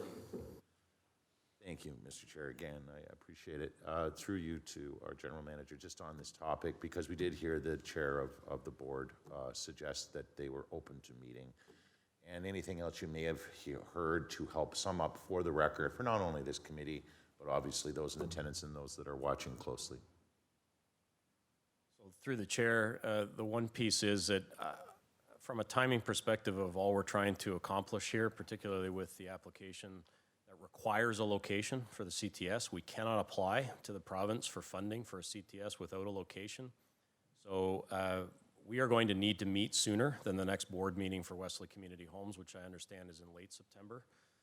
It's going to have to happen in August. In my estimation, we're due to report back to you in November about the ways forward. We are losing time in terms of looking at a location. So my only feedback respectfully to this committee is we need that meeting to happen with decision makers and the ability to make decisions fairly soon if there is an opportunity, because we have to identify a location sooner rather than later. And the other reality is we're looking at locations for a CTS, and we may lose opportunities if we don't, and that could have implications for both Wesley Urban Ministries, who we want to be part of this, and also the CTS itself. So I just, the only thing I've heard here that it doesn't cause me anxiety, and only that I'm putting it forward, that I don't think we can always wait for the next meetings to happen for both sides. We need to just get going on this, and I'd like to have that meeting in August if at all possible. Okay, well, with that then, Mr. Chair, Chad, are you still here? So before you guys leave, would you mind, someone from our staff will meet you in the hallway. If you're heading out now that your item's through, could you meet with one of our city staff and just hash out some dates and times? Respectfully, you just heard our general manager, everyone's willing to sit down and we're very appreciative of that, but we have to do it sooner or later. So you may be off the hook. I might not be coming late September because this may be resolved. However, if before you leave here today, you could throw a few dates and times to get that ball rolling, as the general manager has said, would that be something that works? Well, you work that out in the hallway. You decide who should be present and make sure that, you know, there probably will be some decisions that need to be made, so you'll have to use your discretion there. This is a little bit, this is a little bit unusual, but So I got a thumbs up for the record. I got a thumbs up. They're going to meet in the hallway, and that answers to what you heard from the GM. And All right. thanks again. Thanks again. you're very welcome, actually. All right, moving on. Moving on to 10.1. The Hamilton Housing Summit, and can I just pass the chair over to Councillor Pauls for a moment? Okay, so through you, Madam Chair, I just want to take the opportunity to thank Paul Johnson, Edward Johns, and Edward, perhaps, could you just elaborate on the thanks to those that were involved for this summit, and I'll give you the floor. Through the chair, and thank you for the opportunity. Certainly, we had a number of community partners and organizations, as well as the dedication of staff who really worked well under tight timelines and an even tighter budget to deliver the Housing Summit back in May. It was a resounding success, where a number of items were raised and discussed in detail, most notably, concerns regarding current rental housing supply, housing affordability in general, and the changing demographics throughout Hamilton. So those were discussed. There was some great discussions from some of our potential independent speakers. And like I say, we are now looking to forward that to the recommendations to the community relations at the federal government to continue this kind of great relationship that we have. And through you, Madam Chair, it's important to note, over and above the great work from our staff, is what the objective and the purpose of this intent was. And when it was brought forward, knowing that we were going into an election this particular fall, also recognizing that one of our largest challenges as a city is not anything that we can control, but those issues that are not within our control, that being either the downloading file from the provincial government and or other issues or a lack of a national strategy to deal with affordable housing, and even a provincial strategy for that matter. That's a tangible one that has the necessary financial allocation associated with it.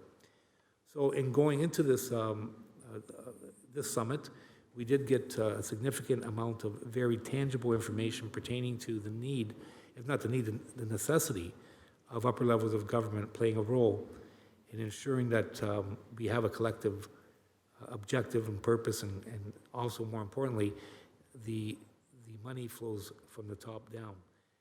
Obviously, it's not sustainable as it presently stands, as you look at not only the waiting list, but the infrastructure deficit.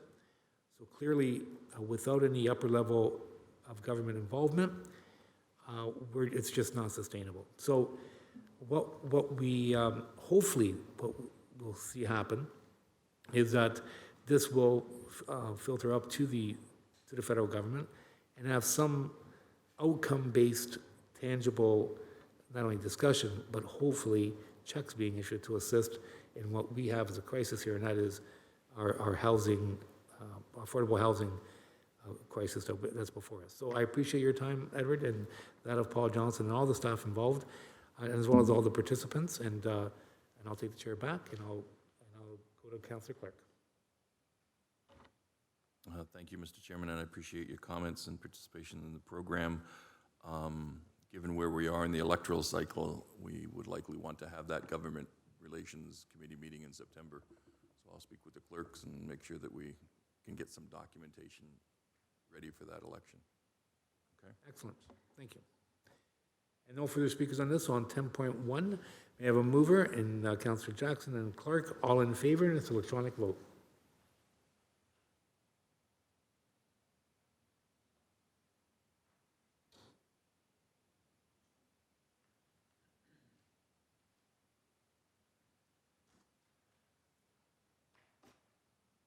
And that passes. We're now moving on to 10.2, which is Canada-Ontario Community Housing Initiative and Ontario Priorities Housing Initiative. I'll call upon Mr. Paul Johnson, the General Manager of Healthy and Safe Communities, to provide a brief introduction accordingly.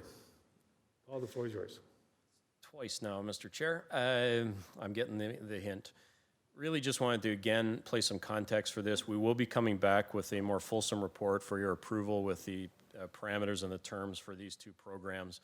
But I think it's important to highlight that these programs, while they are new initiatives that certainly meet some of the criteria that we would have hoped for as a city, just building on your comments on the summit, they are addressing things that we need to do in housing.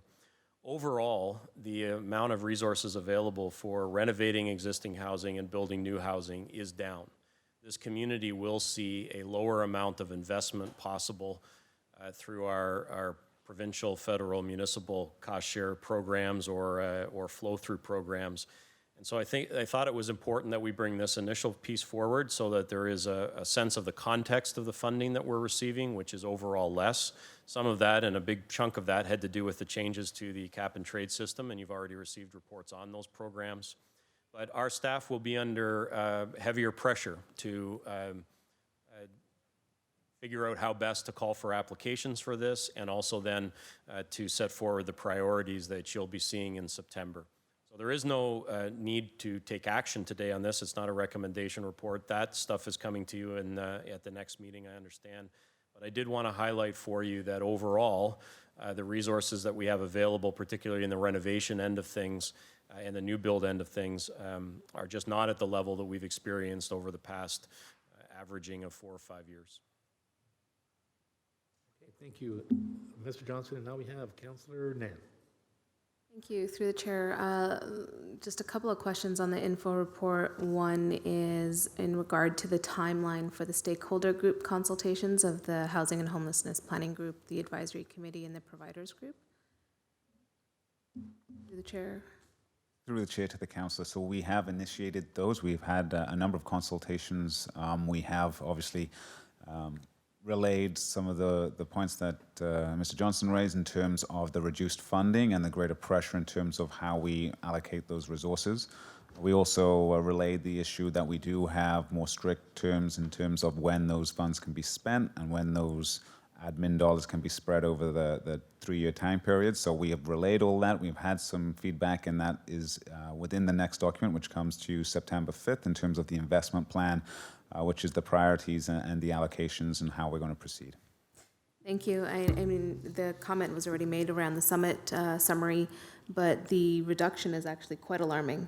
From 21, no, what was it? The annual represents an annual reduction of nearly $15 million to our city as it relates to housing, and that's an alarming rate. So I can't stress enough how important it was for us to have had that housing summit, and more importantly, to get moving on that governmental relations subcommittee meeting to continue our efforts as a municipality that way. Thank you for the info report. Thank you, Councillor Nan. Motion by Nan, seconded by Clark. All in favor on 10.2. Actually, just to receive it.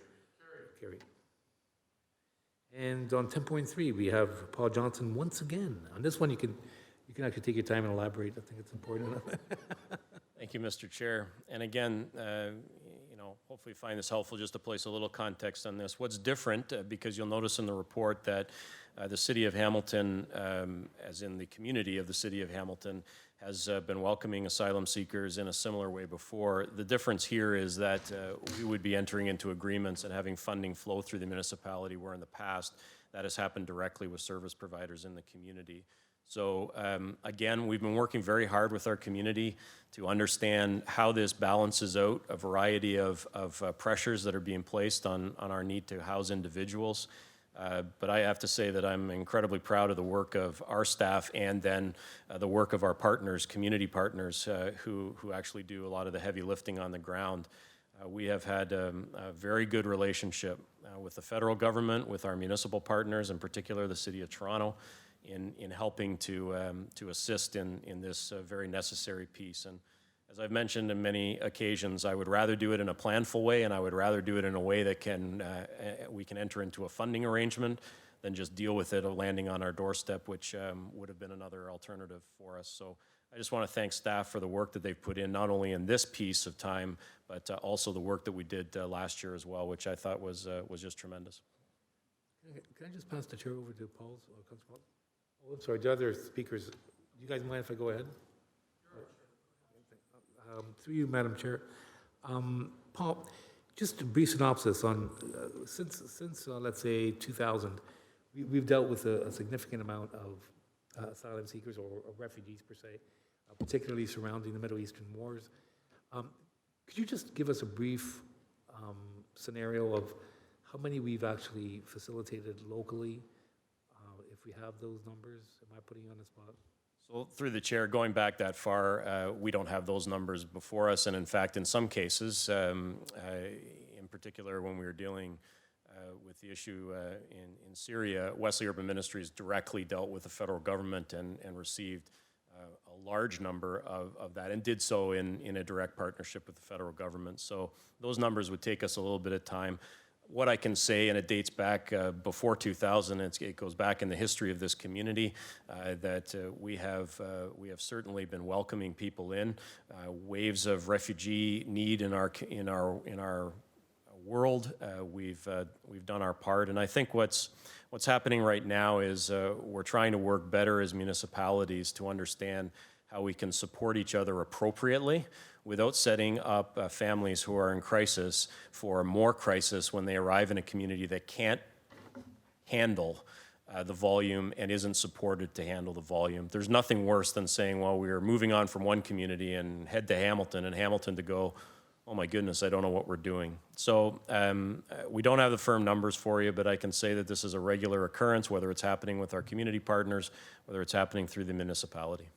Which brings me to my next point. I recently read an article about Syrians who have immigrated to Canada, not necessarily locally, but throughout the country, who are ending up homeless, and it's becoming, I guess, noticeable in some ways, and it might be correlated to what you just said, in that without having the necessary infrastructure, saying yes is great, but having the actual programs is what really matters.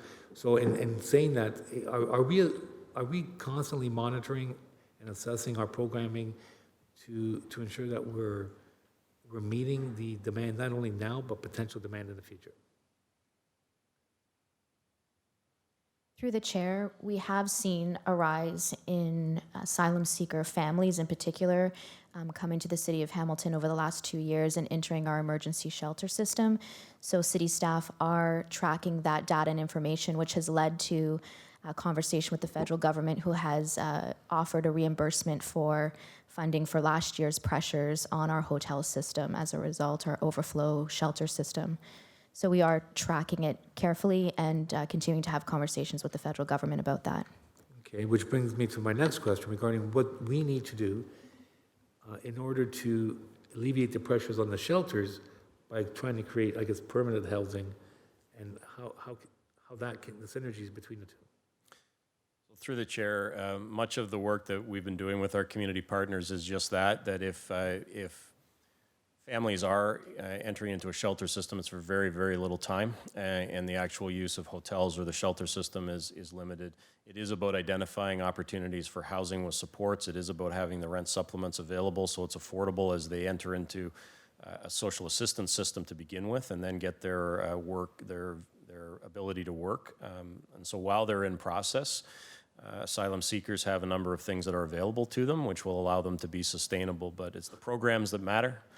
And it's partners. You know, Wesley Urban Ministries was discussed earlier today. We need to recognize that they have been a huge partner, as have others, in helping to make sure that the right programs are there for success. And that's exactly why we're working directly with the federal government for the funding so that we can ensure that happens. And lastly, with respect to sponsorships, I know that there are a number of faith-based community groups that are sponsoring a number of families. Have we captured, and are we working with those faith-based groups to try to, I guess, expand upon what they're doing, encourage upon what they're doing, and maybe even partner with them to accommodate the sponsorship via the shelters as opposed through Immigration Canada?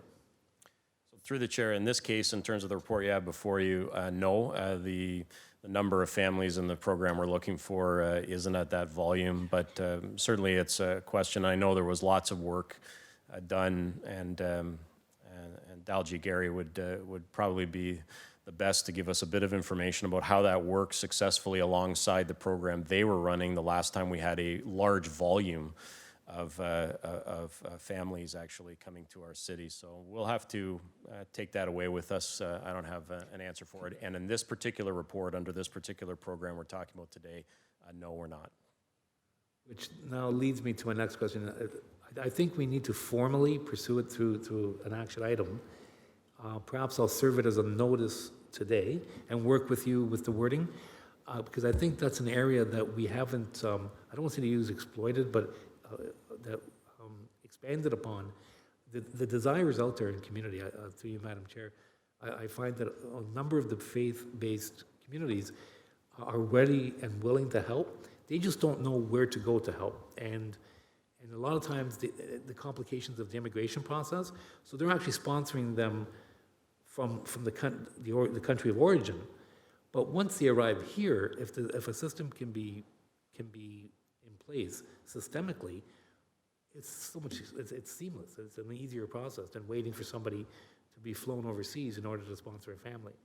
So I think not only Hamilton should be looked upon as maybe even a pilot project that clear across the country, it could be established as an active approach to dealing with it. So perhaps we can talk about it and draft the wording accordingly, but I'll serve notice today that that's something that I'd like to pursue as well. So, and I appreciate your time. So moving on, and thanks very much for your patience. Councillor Jackson. Thanks, Mr. Chairman, and thanks to Director John and Manager DeFalco. And is Yolissa de Jager here? Is Yolissa? No, she's not. Okay, Amanda, thank you. I just wanted to recognize her for preparing the report and her homework on it as well. And, you know, Mr. Chairman, our community is such a compassionate community. As a son of immigrant parents and grandparents, my door and our door is open to refugees, immigrants, asylum seekers.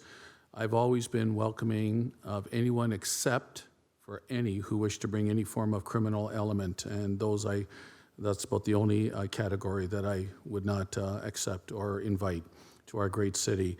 And I'm glad that this is, Paul, this is a very prudent approach in terms of the funding for the approximately 50 households that we need to accommodate from the spillover in Toronto with the asylum seekers. And I'll just quickly give a quick history lesson, if I can, for some of my colleagues. It may not be totally comparing apples to apples, but it's within the social services network and cost to our taxpayers. After amalgamation, of course, there was the pooling of services across the GTA for social services, and the pooling of services by the provincial government went from Toronto to Burlington and stopped at our borders, right at the Burlington-Hamilton border. And so Hamilton was told to take on as many welfare recipients as we could, keep open doors from those that would migrate from the GTA, needing social services in our community, especially from the welfare standpoint. And this is an anecdotal. I actually asked a former general manager of social services, Joanne Priel, in around 2003, real quick story, because of the whispers and the information that was being fed, to confirm it with actual data. She did a study, it's on the record book somewhere, that showed in the early 2000s with provincial pooling, which is money to help offset costs of looking after those that are coming into our community for the great services we offer, especially for those that are in need of them and in hardship. It showed that over 400 clients a year were making their way to Hamilton to a cost of about $1 million extra a year on the local Hamilton taxpayer, and we were getting no money from the GTA or the province to support it. And we all know the GTA communities primarily of the Halton Peel regions are much wealthier than our community is. So I just use that as an example to say, Paul, this is a very prudent approach. This should not be seen in my eyes at all as less compassionate, and to say, well, let's just welcome the 50 and don't even worry about funding whether we execute an agreement or not. that's an important component of it, because our city of Hamilton, Mr. Chairman, given the multicultural, multiracial, multilinguistic community we are, in my humble opinion, has always had open doors for it. So I'm strongly supportive of this report here today. Thanks, Mr. Chairman. Thank you, Councillor Jackson. We now have Councillor Nan. Thank you, through the chair. Yeah, I was also pretty surprised because I hadn't heard of this model before of municipalities working in this collaborative way, and it makes a lot of sense given the cost that's involved in providing this essential service as a compassionate city, as a sanctuary city, as a city that has our doors open to welcome all. But it's also not lost on me the trend that is mentioned in this report, which isn't just about refugees coming from war-torn countries. This is directly coming in result to U.S. immigration policies. It's indicated twice in the report that there is a surge of asylum seekers coming into Canada from the United States, and I think it's imperative for us to acknowledge that, right? That the impact of, I will call them by what they are, racist immigration policies, puts this onus on Canada to be a compassionate country and to provide a safe place for folks to land and thrive. And I just wanted to make sure that was on the public record. Thank you. Thank you. And we now have Councillor Pauls. I just, a little bit unclear. It says we're looking after 50 households, and then when we go to the financial, it says we receive a one-time payment for $476 for 15. It says 15 households. Is it 50 or 15 households we're looking at? So through the chair, it's both.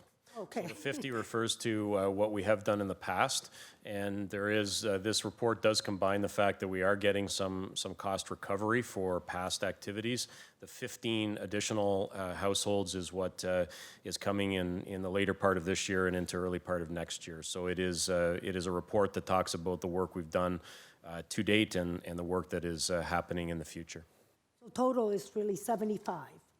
Is that, am I correct? 65, yes. 65. Okay. So I was just wondering, are we still using hotels to house them, or do we have any in hotels?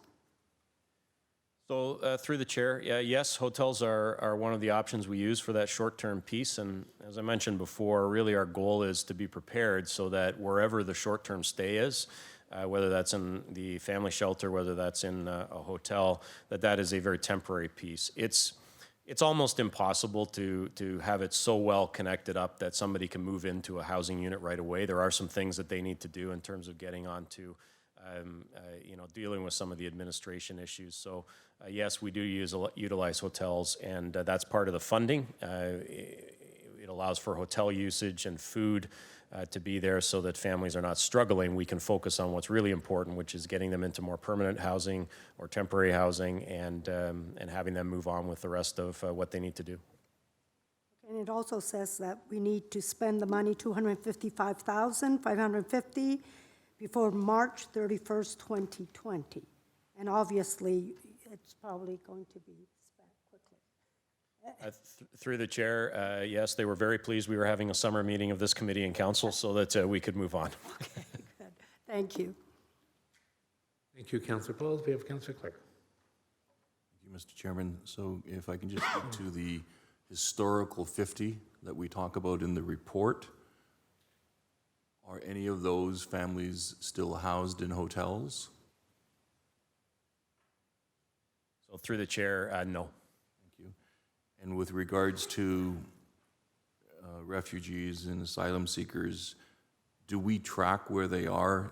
Because the chair is correct, there was 2 or 3 really shocking articles out of Ottawa and Toronto about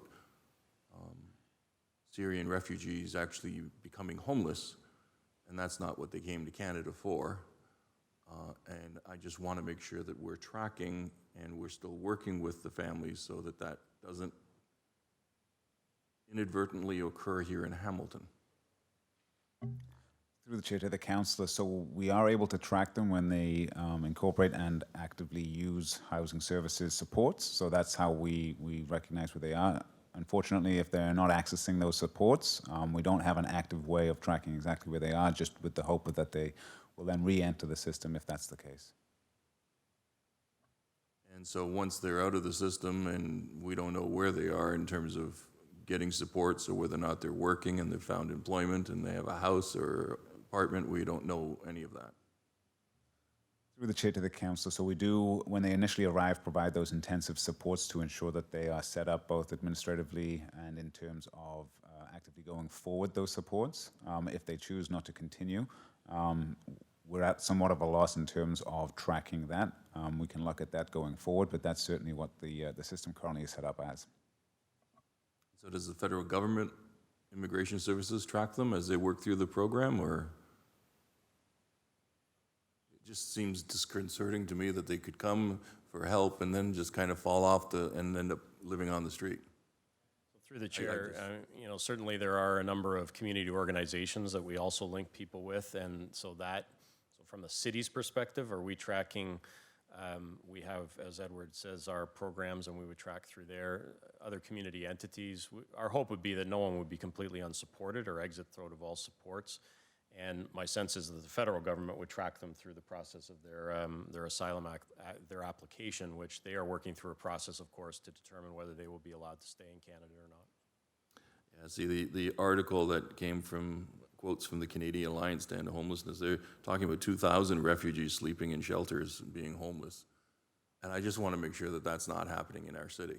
So through the chair, and we could certainly reach out to the report and make sure that we're clear. So we But also on that have, point, we though, also Paul, have, on that point, I think that was the intent of the motion I brought forward with respect to trying to expand upon the existing programs in order to take those people away from the shelters and have some sort of other agency involvement. through the chair, absolutely. What may be occurring and captured in some of those numbers is what is occurring today in Hamilton and has been for a couple of years, and that is those that choose not to be through an arranged program arrive in a community, and that is quite a number of people in our family shelter today. So those are not folks who we have had a more planned approach with, and we are working at a secondary migration, if you want to call it that. Those are folks that have simply crossed the border. They are dealing with things on their own, and they are arriving in communities. And so we've been tracking that for a couple of years now.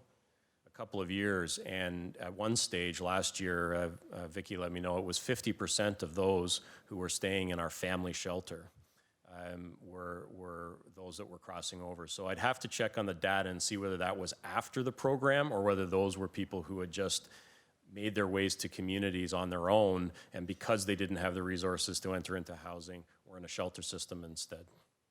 And so when those individuals are making their way to our community on their own volition, and if we're tracking them, do we then go to the federal government to help get some funding so that we can actually assist those people?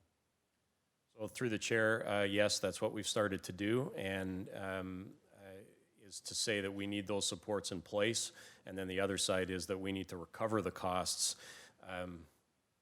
because these are folks that are within a system and within a federal a process, and so we are both looking to cost recover, but also stressing the fact that real success comes from these types of planned approaches, not from the deal with it as it goes, because there are some obviously specific needs that these individuals and families have, and there's also some things that are available to them as because of their status that can help them move forward more quickly. And so it would be nice to have the resources to be able to deal with that the way it should be, and then also recover those costs from our shelter system, because this is a bit of a different program. It's really should be under the Immigration and Refugee Program federally. Thank you, Mr. Chairman. I'm exceeded my 5-minute mark, so can I have the latitude to ask 2 more questions? Thank you. So if we can speak to the 15 families that are coming. We have room in the system, or we're going to house them in hotels initially to slowly get them into housing, and I'm assuming it's that component. And how long does it take us to get them into some permanent housing, because living in a hotel is certainly not the most. Through the chair, Through the negotiations with the other municipalities and with the federal government, we have done assessments on our capacity within the emergency shelter system. That's where the 15 family number came up. We have also assessed the average length of time that families seeking asylum that are already in our system, how long they're staying there. The average is 8 weeks.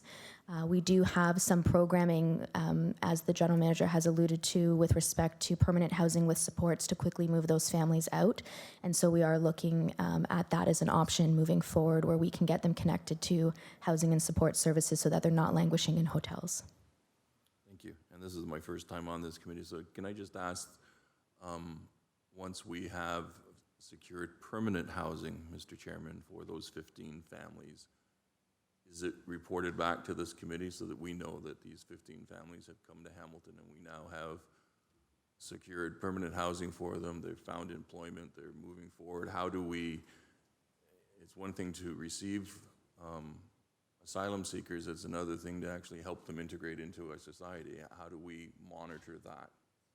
So through the chair, this is actually the first time we've entered into this type of an agreement in the memory of those of us here. So it's a request that we don't have a precedent for, so I think that absolutely a follow-up report with this cohort is appropriate. And the other thing we'll do is we'll dig a little bit deeper with our community partners, who I say have been doing a bunch of the heavy lifting with previous cohorts, and try and get a bit firmer answer into some of the data about what success and also where there have been gaps, barriers, and failures, quite frankly, within that population, so that we can better assess how to do this in the future.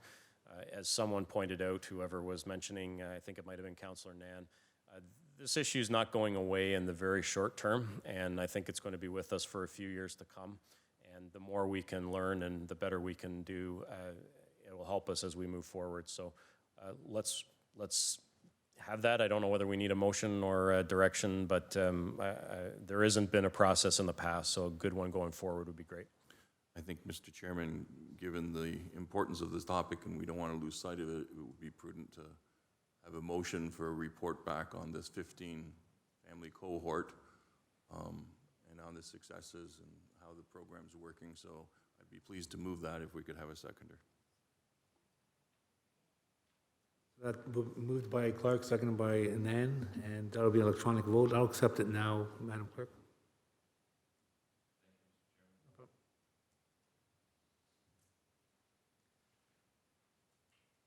And if we can then expand upon the wording of the motion with respect to a broader systemic ways? Okay.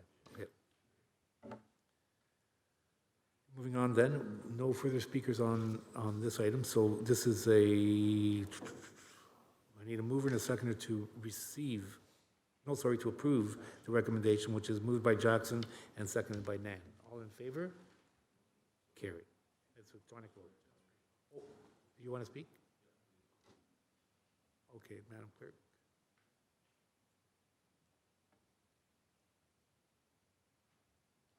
Can you indicate? Oh, there you go. So we're just talking about municipal in-kind services here?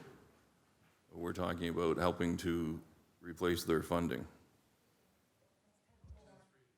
Oh, We're approving 10-3. See, I'm expecting the year to be much more efficient. Okay, so on 10-3, all in favor, and it's moved by Jackson, seconded by Nan, all in favor, and it's electronic vote. No problem. I don't mind. It's all good. Okay. Moving on to 10-4. Now, this is the feasibility of assisting major festivals. And on this issue, though, before I go to Councillor Clark, I think there's some update to this, Paul, or Chris, would you like to expand upon it? Because I think the original request, Festival Friends, the Supercrawl and all that, that's been dealt with. So what's remaining at this point, Chris? Through the chair, just to give you an update, the Supercrawl has just received word that they will be receiving $250,000 from the province. So. Yep. Good news. And you know what, we have to thank, And I think it would be remiss of us not to thank Donna Scully. She actually did stick her neck out and fight for this, so just FYI. Okay, so this is all good news. Did you want to still speak, Councilor Clark? You indicate you want to speak I'll first. go to Clark. Okay, Councilor Clark. Thank you. So how are we dealing with the rest of them? Because I just, Through the chair, Supercrawl is the only festival that we have left this year. So we've indicated if it was an in-kind service, these are the fees that could be waived for municipal services. okay. And we're not being asked to backstop or mitigate other festivals. Through the chair, that's correct. Okay, thank you. And Councilor Jackson. Oh, sorry. Councilor Jackson. Thanks, Mr. Chairman. So great news, and I echo thank you to whatever MPP Skelly did behind the scenes to restore the Supercrawl funding. That's great. So, Chris, just help me then understand on page 2 then at the top, total cost for municipal services as follows. I don't have to worry about Supercrawl anymore. Thank you, MPP Skelly. Festival of Friends, 23,000 and change. Ancaster Heritage, 4,200 and change. So is that still about 28,000 that you're asking for this committee to deliberate on today, Mr. Chairman, through you? Or if I'm incorrect, please point me in the right direction. Through the chair, the direction was for staff to report back that if we were to provide in-kind services, what the cost would be. So we're just providing that. The Festival of Friends at Ancaster Heritage Days have already taken place, so those asks are not coming forward. The ask for Supercrawl, if committee so desired to want to assist it with in-kind services, the number is provided. Okay, so, but Chris, what number, because now I go to page 4, and I see where you say now if the city wants to, Mr. Chairman, waive, the combined cost is 19,737. We cannot waive anything regarding emergency services. So I'm still a little bit confused because when I was lobbied, before this wonderful news for Supercrawl, when I was lobbied by the 3 festivals jointly, I'm sure all of us were, about municipal services, if we could offset the cost in light of the earlier announcement by the province, I thought it was in the ballpark of around the 80, 90,000 for all 3. So Supercrawl's gone. Festival of Friends Ancaster, I see about 28,000 on page 2, but then I only see about 19,700 on page 4. Chris, please clarify so I know what I'm voting on. Through the chair, that's correct. That is municipal services. The services that cannot be waived are the police services and the paramedic services. So do Ancaster and Festival of Friends then, the 19,737, that helps both of them, Mr. Chairman, through you? Through the chair, that 19,000, that is all 3 put together, through all 3 festivals. Okay. That's the total municipal in-kind service that we provide for all 3 festivals. Oh, wow, I thought the way they had worded it in emails earlier, Mr. Chairman, it seemed much higher. So again, Chris, if we do nothing today then, because you're saying the festivals have come and gone, and Supercrawl, the lion's share, it was restored, reinstated.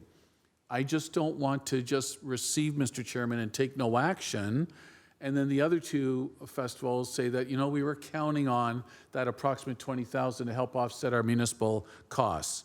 So I just want to know and clear so that there's no misunderstanding. Mr. Chairman, through you to Chris again, please. Through the chair, so this was just a report back that if committee decided for an in-kind, the festivals are not asking for this at this time. So this is just an information update that if provincial grant funding was not received and we did want to help out, this was the in-kind service that we could waive the fees. Director Herstuck, you've made it crystal clear. If I were to get any future emails, they will be forwarded to your office. Thank you very much, Director. Thank you, Councillor Jackson. On 10-4, now we need a motion to receive it. So moved by Nan, seconded by Clark. All in favor? Carried. On 10-5, we have a motion by Pauls, second. Oh, we have Councillor Jackson. So, Mr. Chairman,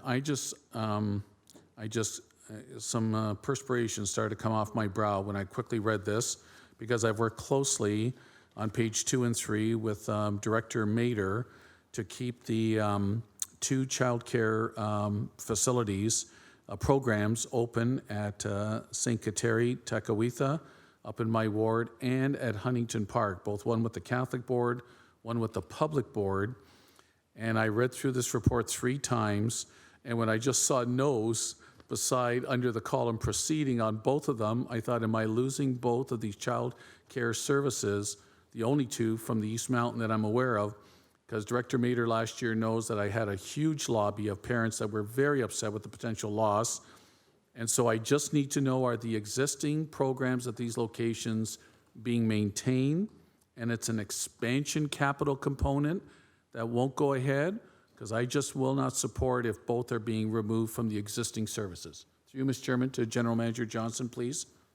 So through the chair, the short answer is none of the existing services are impacted by this report, and no, we were not picking on Ward 6 in any way, shape, or form.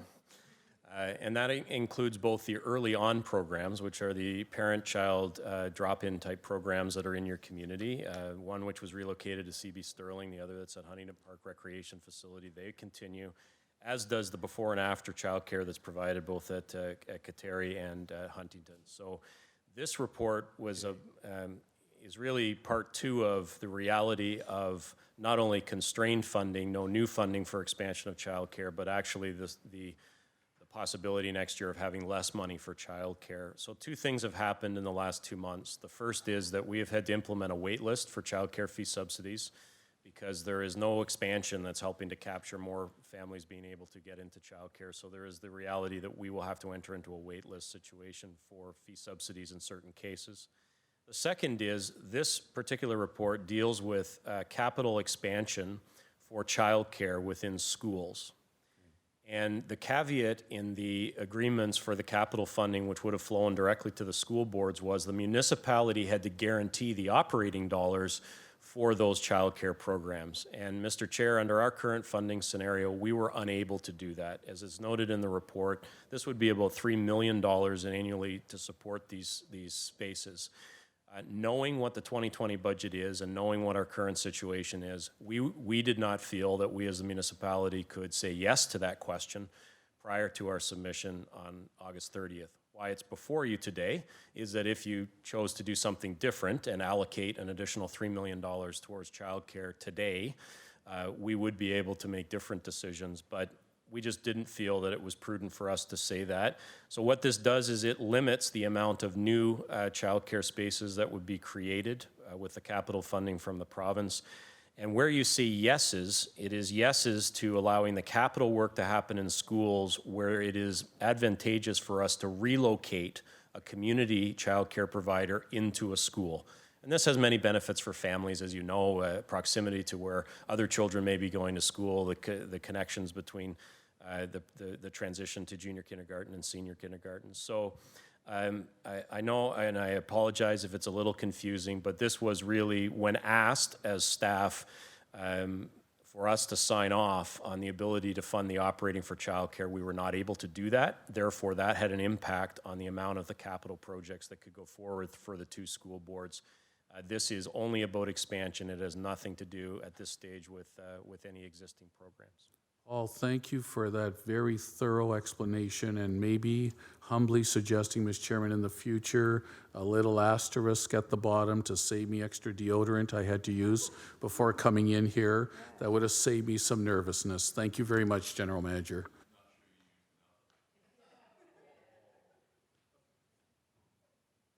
Thank you, Councillor Jackson. So, on 10.5, moved by Jackson, seconded by Pauls.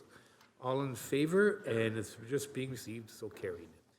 Moving on to 10.6, Paul Johnson has a brief introduction, but this is very important too. So I think we need to elaborate on this. Through the chair, the report itself is self-explanatory. Why I asked for just a couple minutes is to add to this and inform this committee that we have been informed that tomorrow morning local members of the local MPPs who are members of the NDP will be holding a press conference, and the backdrop to that press conference will be Macassa Lodge. They will be putting forward their concerns about the funding and the reduction of funding in some cases to long-term care facilities. This is being done in conjunction with CUPE 5167, who do represent a number of the workers that provide excellent care at our two long-term care facilities, Wentworth and Macassa. So I wanted to make you aware of that so that you aren't surprised by that. We will be in council tomorrow at 10 a.m., but that is occurring. And they had previously reached out and asked, they being the local MPPs, to asking about whether we were impacted by the report that's before you today. And the answer is yes. There are two funding streams that are not what I would call base funding for long-term care. They were additional pools of resources for long-term care. We had originally been indicated they would end August 1st. They're now ending October 1st. And they do represent a reduction in year for our long-term care facilities. But as we also mentioned within the report, this follows on the heels of a below-inflation increase for our staffing costs at our long-term care facilities, and the reality that resident co-payment fees are also increasing, and we're not receiving, as much of that back as we might hope for. So long-term care funding is a challenge, no matter where you are. It's a challenge for municipalities. It's a challenge for the not-for-profit sector as well. But we thought it was important for you to understand the latest in terms of the funding. But I also wanted to make you aware of a public piece of work that will happen. There will be some comments made from a staff member that's QP 5167. I understand a family member may also make some statements, and then some political statements as well. Okay, so we now, before I go on to the speakers, just quickly, Paul, with respect to their concerns, there aren't any operational issues at present. The protest or the press conference is related to potential harm to the operational end related to the funding cuts that are forthcoming. So through the chair, what's been described to me is that, yes, this is talking about removing money from long-term care and the impact that could have in the future in terms of care. I can tell you right now that we have, as with all of our programs, public health, child care, paramedics, long-term care, we have not reduced frontline service delivery. That is something that will be discussed as part of our 2020 budget process if it is discussed. We have not taken any unilateral direction on that. So yes, these are all challenges and they are all uncomfortable realities, especially in-year cuts. But no, there's been no change to our operations as a result of this to date. We'll just have to have that discussion with you during the budget process in terms of how we mitigate some of the many challenges that we face in this department. Now, that's a salient point for those listening, that it's not about the operations today, it's about the future impact based on the cutting of that budgetary item. Can you just confirm that, Paul? So that's certainly our position, and that's my understanding of what's happening tomorrow. But I've been around long enough to understand that sometimes things go in other directions. But ostensibly, this is about particularly the cuts that are coming on October 1st with the elimination of these two funding streams that are mentioned in the report. Thank you. Now, Councillor Jackson.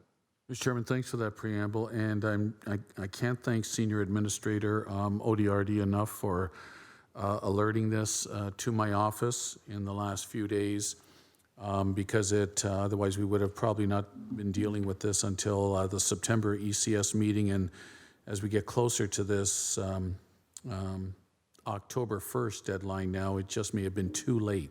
So this at least buys us another month. Mr. Chairman, as you know, to my knowledge, this stream of funding, which annualized could be around $555,000, the report says, with an impact this year, if it goes ahead for the last third of this year, the last quarter of this year, about $140,000.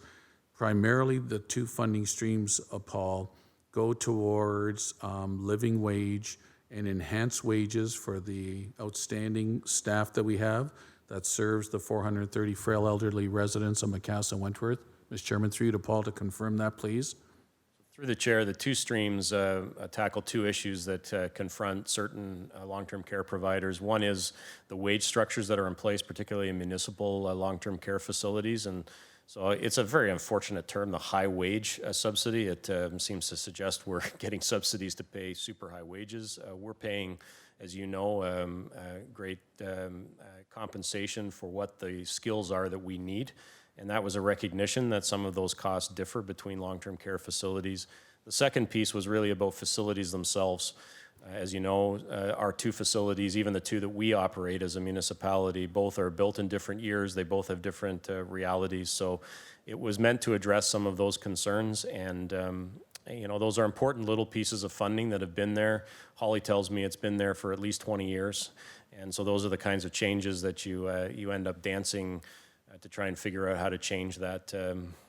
And we just don't have any other places to find it. It's our staffing is set, and quite frankly, I would prefer to have increases so that we could bring more staff on, particularly in certain shift times, so that we could actually, you know, allow our staff to do the job that they need to do with the right resources.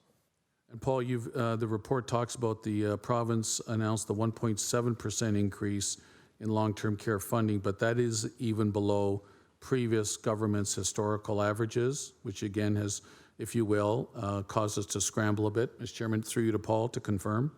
So through the chair, yes, it's lower than historical averages and obviously a bit below inflation for us as well. And so, you know, in terms of our long-term care, the vast majority, I think we're in the mid-80s percentage, is human resource costs. So 85-86%, if I recall, are human resources cost.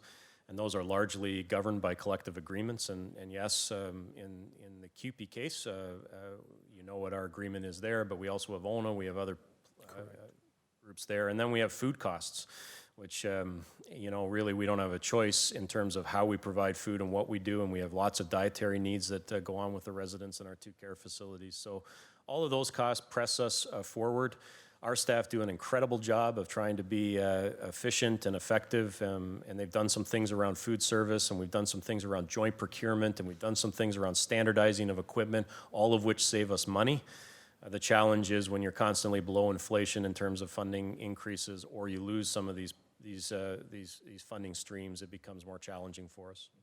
Thanks, General Manager. And Holly, quickly, just for public consumption, every year the complexity of the frail elderly residents that are entering these homes. Quickly, Holly, if you could, Mr. Chairman, through you, just a comparison of what was years ago versus the increased complexity of the residents today. Through the chair to the councillor, approximately 90% of residents in long-term care now have cognitive impairment, compared to about 50% about 7 to 8 years ago. Over 80% of residents are requiring extensive assistance, compared to about 60% 6 or 7 years ago. So care needs are definitely increasing, demands are increasing, but we're not having the funding to support the care that the residents require or the staffing supports. Thank you, Holly. Well, Mr. Chairman, this is the information report. As you know, I shared with everyone earlier today through clerks. Thank you, Tamara. The motion that I have after the discussion of the information item, I personally won't stand by to allow this potential funding cut to occur, which could potentially start October 1st this year. I want to believe, and I've already reached out to the local government MPP, Donna Skelly's office, haven't spoken to her directly, but to her office. I want to believe that she is either not aware of this or not aware of the potential negative impact because she did come through with the $2.2 million for the oral dental health care for seniors, brand new funding for our community that will service approximately, if I recall right, about 10,000 seniors to provide better oral health care. So, Mr. Chairman, I think hopefully with you indulging and allowing my motion in a few minutes, hopefully we'll get the message across. And just like we did with the paramedics and public health a few months ago, we got the Premier and the government to put a pause and put it forward to further dialogue and conversation. That's my hope with my motion later. Thank you, Mr. Chairman. Thank you, Councillor Jackson, and that's a really important motion, and we all thank you. Councillor Clark. Thank you very much, Mr. Chairman. So just the numbers on the report on page 1, I'm trying to understand, so if you don't mind, I'm just going to quickly sum up and tell me if I'm getting it right. So over the last 10 years, we've averaged 2.4% increase in funding. Over the last 3 years, the LTC sector received a 2% increase in funding, and the province announced 1.7% for 2019-2020. Then it indicates here that the residents' co-payment is going to increase by 2.3%, and then it talks about direct care is only receiving an increase of 1%. So Is funding to the facilities increasing by 1.7% or 1%? Through the chair, the overall increase to long-term care was 1.7%. Yes? There's different funding envelopes attached to that. The overall percentage that is coming back to the homes for direct resident care is 1%.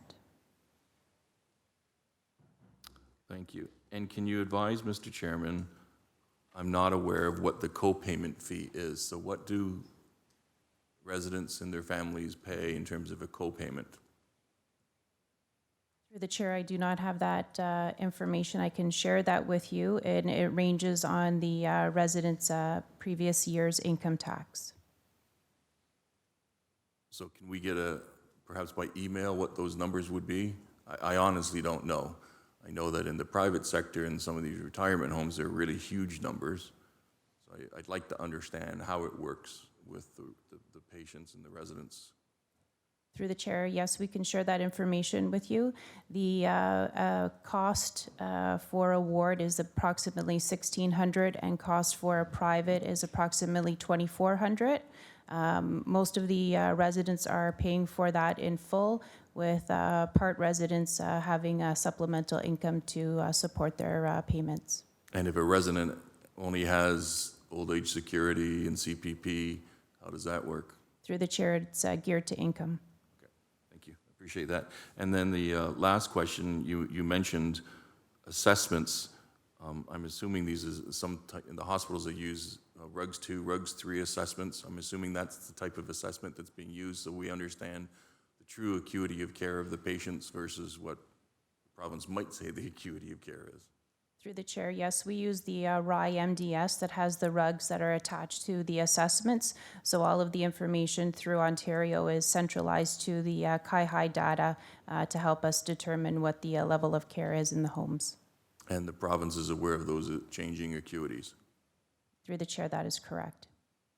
Fascinating. Thank you. Thank you, Councillor Clark. Now, what we're going to do, I think would be a sage approach, is to receive 10.6. So I'll have a motion by Councillor Jackson, seconded by Pauls. All in favor? Carried. And now have Councillor Jackson present his motion at this point because of the relevance. Councillor Jackson, the floor is yours. Thanks so much, Mr. Chairman. So, moved by myself, seconded by Ward 7 Councillor Esther Pauls, changes to provincial funding LTC. Whereas, hopefully everybody's got a copy, Tamara, right? Everybody would have had a copy? Good. Whereas the July 26, 2019, further to May 29th of this year memo announcement regarding the elimination of both the High Wage Transition Fund and Structural Compliance Fund effective October 1st of this year amount to an in-year funding and an ongoing funding change that reduces provincial funding. And Tamara, I've added there in brackets, annualized at $554,530 based on staff's estimation. So I just put in brackets there, Mr. Chairman, annualized at $554,530. And whereas reduced provincial funding shifts the funding to the municipal taxpayer unless service level reductions are implemented, therefore be it resolved, our mayor corresponded with the Minister of LTC requesting that there is a dialogue with the provincial government, including our local government, MPP Skelly, to impress upon them to reconsider this decision not to proceed with the elimination of the High Wage Transition Fund and the Structural Compliance Fund.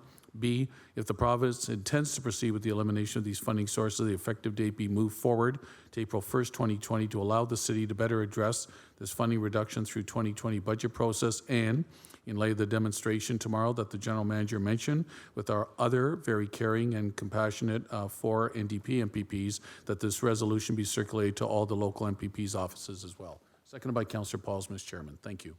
Thank you, Councillor Jackson. We have Councillor Clark. Thank you. And can I just offer a polite suggestion?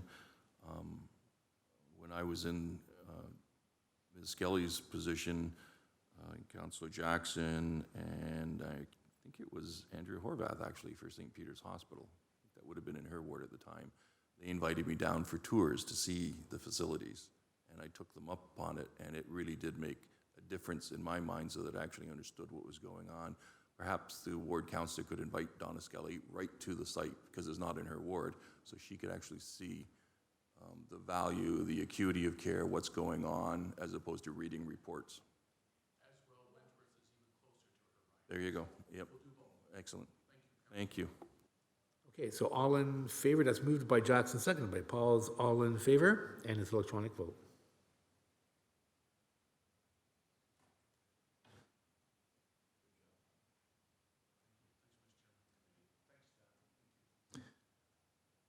Okay, then. Now we're moving on to 10.7 regarding the deputy fire chief appointment, and we have the chief here today. Chief, would you like to say a couple of words? Thank you very much, Mr. Chair, and certainly it's my pleasure today to introduce committee to our new Deputy Fire Chief, Mr. Dan Milivanovic. Here.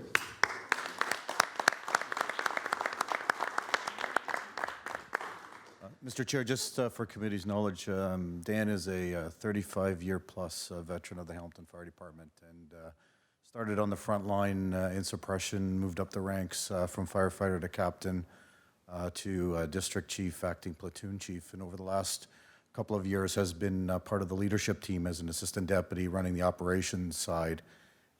Dan has significant strengths and has built great relationships throughout the department, which are going to be a true asset to him in his new capacity. And I'm very, very pleased that he decided to step up and put his name forward for the process of, and I was able to, along with the general manager, make Dan's selection in the last week. Oh, here, here. Welcome, welcome again. Okay, so I have a motion to approve the recommendation. Oh, sorry, Councillor Clark. Most definitely, congratulations to the deputy chief. We know you'll do a great job. Just curious how our firefighter friend is doing. Through the chair to Councillor, thank you very much for that. Our firefighter was able to leave hospital late last week and is at home recuperating. I can tell you that I saw him on the Thursday that he left the hospital, and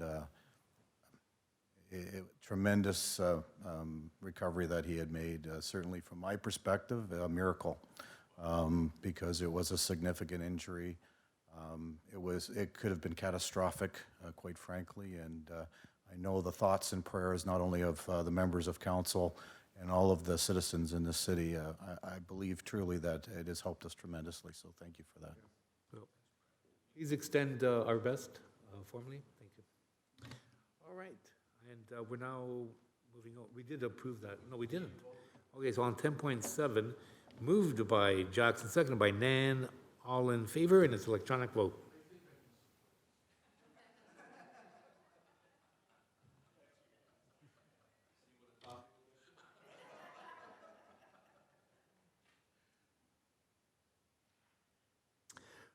Okay, now, we're moving on to notices of motion, 12.1. Councillor Clark, will you introduce your motion respecting Valley Park Tennis Courts?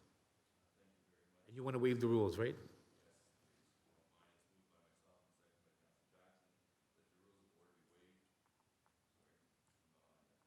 That the rules of order be waived to allow the introduction of a motion respecting the installation of the windscreens for Valley Park Tennis Courts. It is timely. If we don't get it done now, we won't get it done until after the season, which is problematic. All right, and that's seconded by? Councillor Jackson, please. Okay, and all in favor, and it's electronic vote.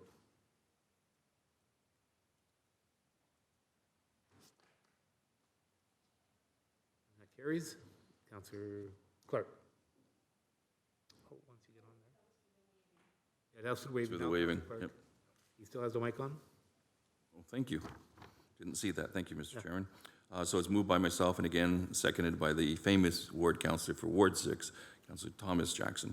Whereas the 4 tennis courts located in Valley Park provide outdoor recreation opportunities for the residents of Upper Stony Creek, whereas the community has requested the City of Hamilton install windscreens on the fencing surrounding the tennis courts, whereas the windscreens protect the courts from deteriorating and providing a better court atmosphere to play tennis. Therefore, be it resolved that the purchase and installation of the windscreens for Valley Park tennis courts in the amount of $4,000 be funded from the Ward 9 Area Rating Reserve account, that the mayor and the city clerk be authorized and directed to execute any required agreements and ancillary documents in relation to funding the Valley Park tennis courts with such terms and conditions in a form satisfactory to the city solicitor. And these tennis courts, for everybody's knowledge, are public courts. They're open to the public, free, no charge, and they're, I would say, very well utilized. Thank you very much for, Chris, your attention to this file. Thank you, Councillor Clark. All in favor, and it's electronic vote.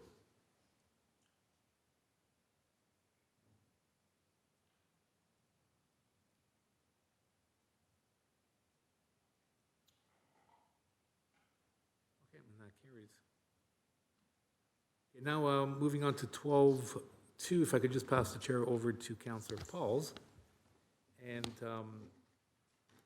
this was an item that's regarding restorative practices council and senior leadership team workshop. If you can recall, back in May, we had a couple of presenters, Garth Bell and Ruth Greenspan. At that time, it really, we expanded upon the approach as being a very important one in dealing particularly with some of the issues. And this, just for clarity purposes, that presentation occurred prior to any of the events that have transpired lately. So it's a salient aspect to the discussion. And in May, rather than putting forward a formal motion, I'd indicated to staff that they move forward with the intent.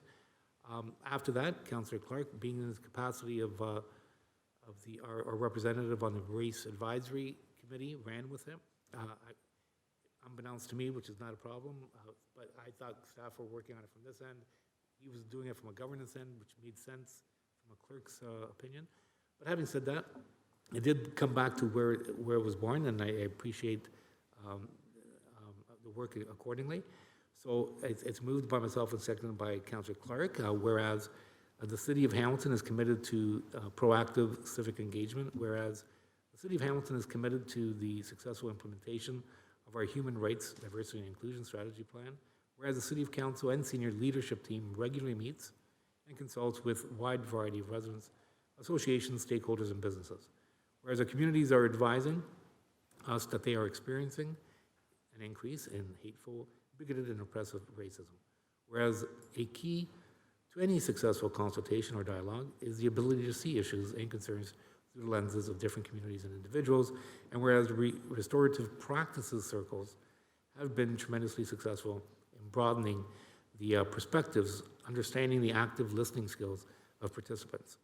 Therefore, be it resolved that the city manager be directed to organize a one-day Restorative Practices Council and Senior Leadership Team workshop with 2 facilitators from the John Howard Society, Garth Bell and Ruth Greenspan. And if I can just add that I think when the direction was given back in May, the intent was over and above council and staff, was really more of the community involvement perspective. So to actually, as Garth and both Ruth mentioned that particular day, Sir John A being one of the most diverse schools in Canada, and their hate reported events were staggering.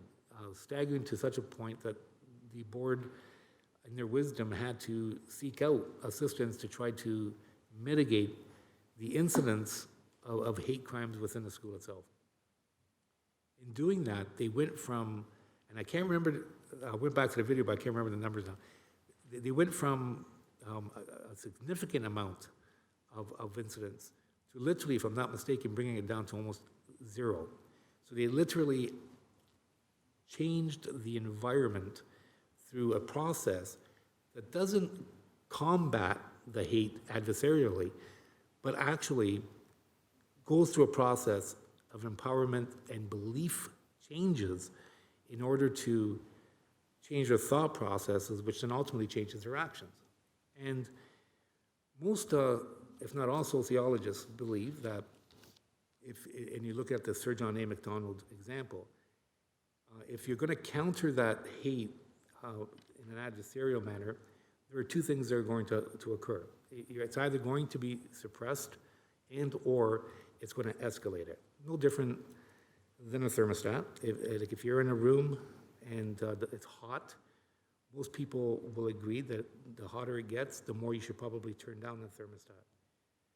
Bringing in more heat just makes it hotter. And what restorative practices do, and I'm very familiar with them as a result of during my years of providing addiction assessments in Bryan County for the Broward County Health Unit, is that it actually decreases the heat and actually puts the onus on the individual to rethink their belief systems, however those belief systems were established.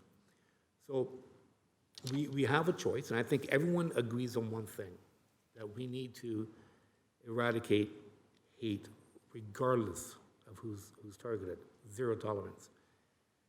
There is some disagreement on how we do go about doing that. Some people believe that countering it in an adversarial manner is a good thing. I beg to differ. And I've said that from day one. I think it inflames it, I think it worsens it and increases the heat to a point where you're not solving anything except perhaps suppressing it and moving it elsewhere, and in even some cases, escalating it.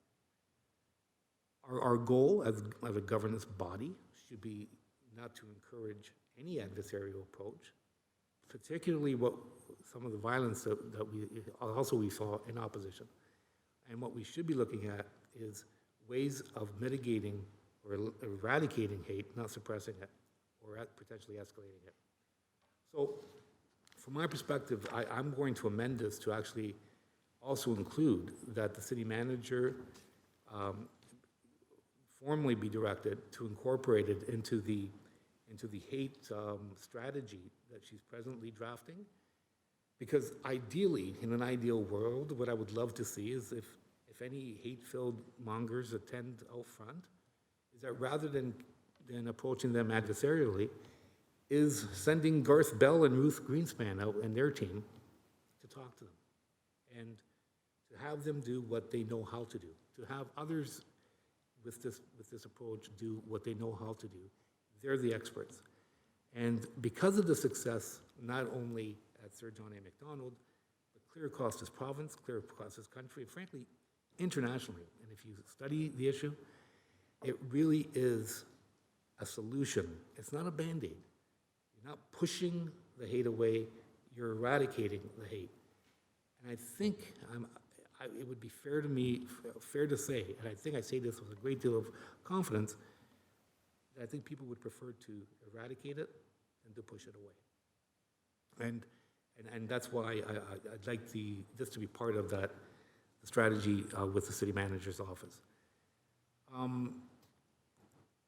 Lastly, I just want to thank all of council.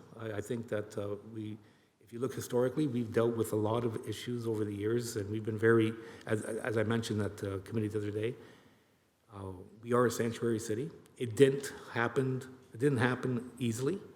It was in 2014, we were the second city in Canada to declare ourselves a sanctuary city. As Paul mentioned, and as Councillor Jackson mentioned, over the years, even prior to being a sanctuary city, we were built on newcomers and fighting bigotry. But more importantly, most recently, we've been leaders. And the reason why I take exception to being branded the worst in Canada is because I know we're not. I think in many ways, statistics in themselves don't display what I know the city to be.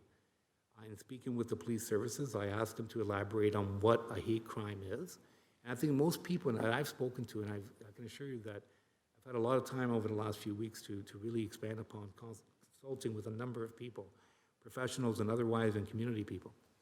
And the one thing that's for certain is I think there's a universal belief that a hate crime means that there was a violent act of some kind against a person of color or a race or so on. And that's not the case. So what I'm trying to find out is, and have the police services respond accordingly, is to really get down into what those hate crime incidents are and make them reflective of what they are rather than what people believe them to be. And I know, for instance, Councillor Jackson dealt with that Swatsika incident on the mountain quite proficiently, and we've been commended accordingly with how quickly we responded. And again, that's a complaint that's come in, we respond to it, but I don't believe that is a reflection of the city. I believe that is a reflection of one isolated incident with one isolated individual who perhaps doesn't even know what that symbol means, because it could be a young adolescent or an adolescent who simply is irresponsible, is rambunctious, but doesn't understand it to be a hate crime, even though it is, and it's considered to be. So we need to really, I think, dissect the issue. But let's face it, we have 540,000 people in this city. And most of the people that the bus that was here the other day, they had Alberta license plates. They were from out of town. The incident at Gage Park, most of those preachers were not local. They came in on a bus themselves. The person charged was from Kitchener. So I know, and I'm hearing from a lot of people in the community saying that it doesn't reflect who they are. And the media is obsessed with the issue. And I guess it's summer. But I think it's kind of irresponsible to brand the entire city and 540,000 people as a hate city when you're dealing with really a handful of people who are, and a lot of them from out of town, who are acting badly, need to be addressed, but we don't need to do it in an adversarial manner. We need to do it in a very sophisticated, intelligent manner that eradicates it and doesn't suppress it and push it away. And restorative justice and Garth Bell and Ruth Greenspan are a walking example and a functioning example in this city of how it can work and will work in a non-adversarial manner. So I appreciate your time, and I look forward to this moving forward, not only for our sake as a council and that of staff, but more importantly, I really look forward to this and having others in the community really research this issue, and maybe even use some of the techniques rather than adversarially approaching some of these people who don't really deserve any oxygen. But I appreciate your time, and I thank you. And we have, oh, you're the chair, Madam. Oh, Madam Chair, so let me just trigger Do you your. want to take it? Okay, we have a speaker, Narendra Nan. Oh, No problem. Thank you, Madam Chair. First of all, thank you to Councillor Mueller and Councillor Clark for bringing this motion to the table. I have a small suggestion in terms of amendment in one of the whereases, and then some comments as well. So in the fourth whereas, it reads, our communities are advising us that they're experiencing an increase in hateful, bigoted, and oppressive, I would say, delete racism and add the words practices or activity, because I think it's much more encompassing of what our residents have been telling us over the course of multiple years, let alone over the course of the summer. We know that our LGBT community has specifically been feeling targeted. We know that there has been issues with our Jewish community in terms of daily kind of behavioral issues that are based in hate that folks have been experiencing, and also definitely anti-Muslim experiences that our Muslim population has been experiencing and sharing with us as a council table. I think that it's important for us to keep in context that when we're talking about hate and oppression, there is a need to both go deep and to go wide.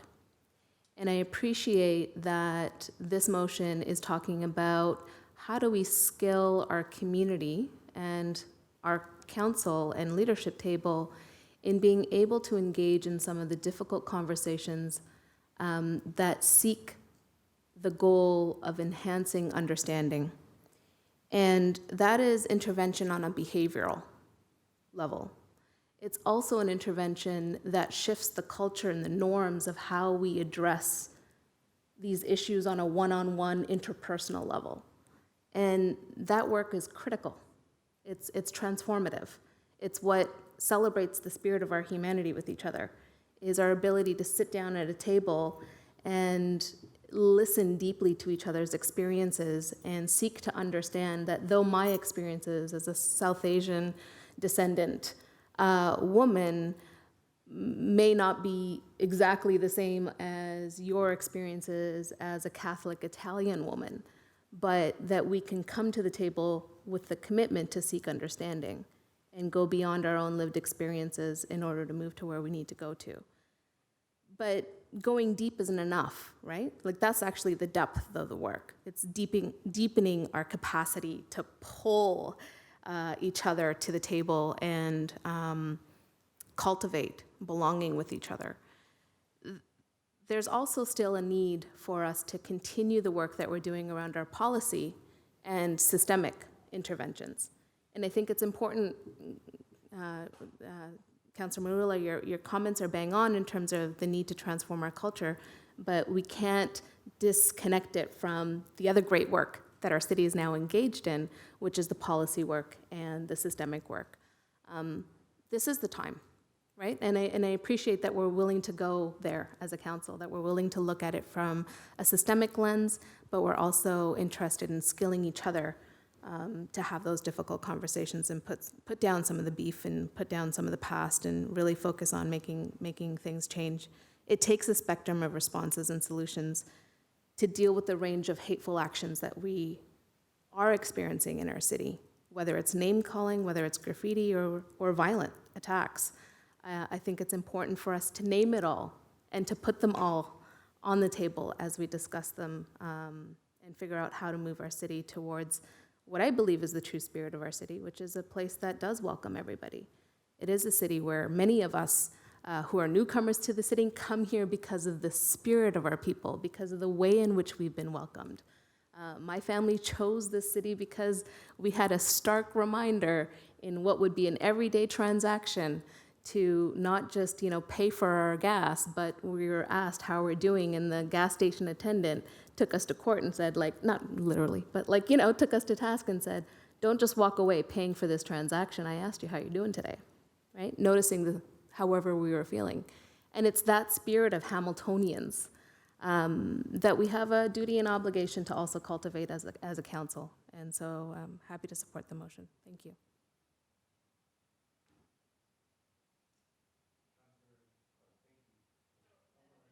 Oh, okay, I am still the chair. Councillor Clark. Thank you very much, Madam Vice Chair. I want to thank the Chair and Councillor Nan for their comments. I really want to thank our staff because Councillor Marula is correct when Ruth Greenspan and, oh my gosh, Garth Bell, my mind just went blank, see, I'm 59 now, came in and explained restorative justice practices and worked their way through how it has become restorative practices. And initially, restorative justice circles were a tool that the Indigenous community used with their justice system, and they're now working with the Attorney General.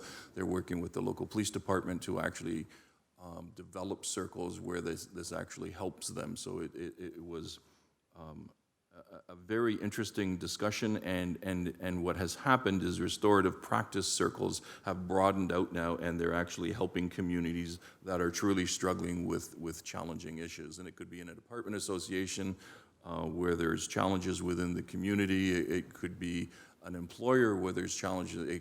The school board, for example, was the best example that I think we heard, which was Sir John A. Macdonald, and it really does. It helps to develop new skills that understand the importance of active listening, perception, and assumptions and intent. It creates an understanding between the impact of community versus non-community. It talks about restorative approaches to resolve conflict, and it really does increase the ability, the techniques to decrease, de-escalate, or prevent conflict. Which I pegged into. So we met with Mr. Johnson, we met with with Ruth and Garth. And one of the first things we talked about was, if we were to move forward with this in the city of Hamilton, wouldn't it make sense that we would actually demonstrate this to the city council and the senior leadership team before we start to adopt it as a practice for the municipality? And that's where it morphed into this suggestion of a workshop. And I think it makes an awful lot of sense that if we're going to move forward, and I agree with the chair that this can really be a tool that can be a part of our process and start using with our neighborhood associations across the city. If we're going to do that, I think it's important that council and the senior leadership team truly understand it and experience it. And I think it will be very helpful in that regard. In terms of the hate crimes, and I completely agree with the chair that hate crimes, it is very challenging to convict on a hate crime. But it's been my experience that individuals don't start by committing a hate crime.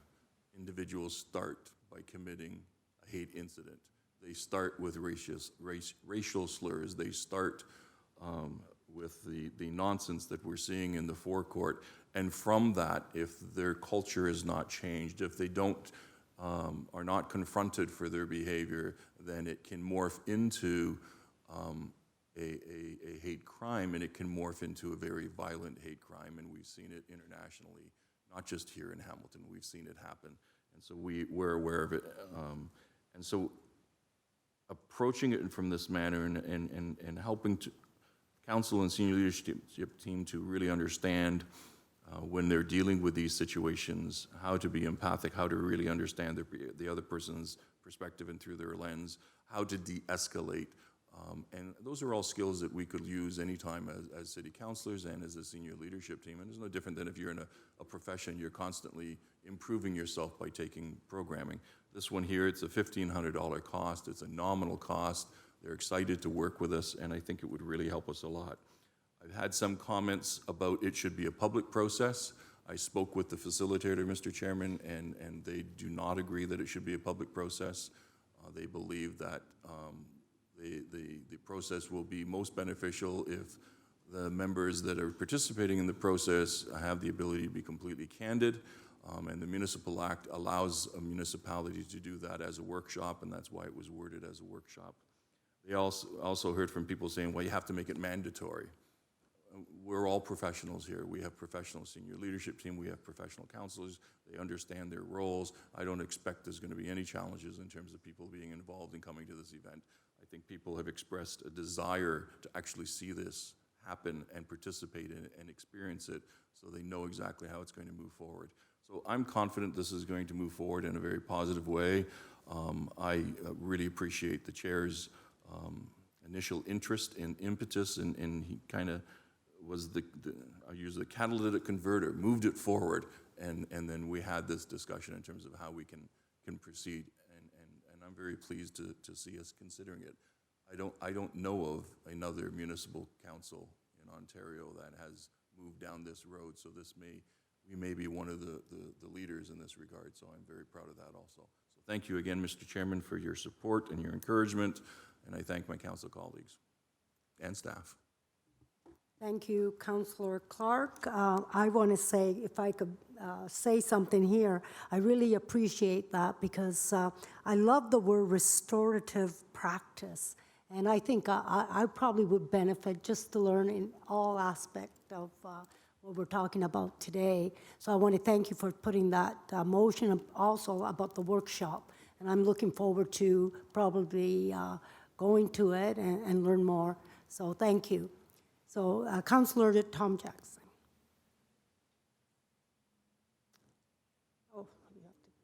Thank you, Madam Vice Chair, and Councillor Marula, Chairman. I just want to thank you very much for resurrecting your idea of the restorative justice and restorative practice workshop and looking for more permanent solutions.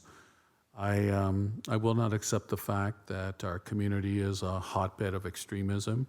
I will not, for one moment, allow our community to have any form of stigmatization by those that would try to have that imprint on our community. Wherever I've gone since the very unfortunate incident of June 15th, and I'm still here to serve all aspects of our diverse community to protect from any form of harm or hatred or physical attack. Madam Vice Chair, wherever I've gone in our community, I still believe the overwhelming majority of our community and our citizens are law-abiding, peace-loving, and just want to build on the great momentum that our city has. And I've been to many, many different parts of our city starting within my own East Mountain community and my constituents I serve, and in many other parts of the city, Lower City, the suburban communities, and elsewhere. And the messaging that I've received, I'll only speak for myself if others have contrary, but I'll speak for myself, is that the overwhelming majority of this community loves our city, and they want us to deal with those who are trying to change the image of our great city that is on we're on such a zenith right now, Madam Vice Chair. And for those that would try to in any way tarnish what we're trying to do as a city. I won't stand for it, but I also, Madam Vice Chair, in speaking to many people, especially since June 15th, they want the fact that those that are trying to perpetrate this type of nonsense to be dealt with. And between myself as a member of council and as an honored member of the Police Services Board, I'm here at your disposal and will continue to, if reasonable heads prevail, I'm absolutely convinced that we'll permanently resolve this matter. Thanks, Madam Vice Chair. Thank you, Councillor. Councillor Nan.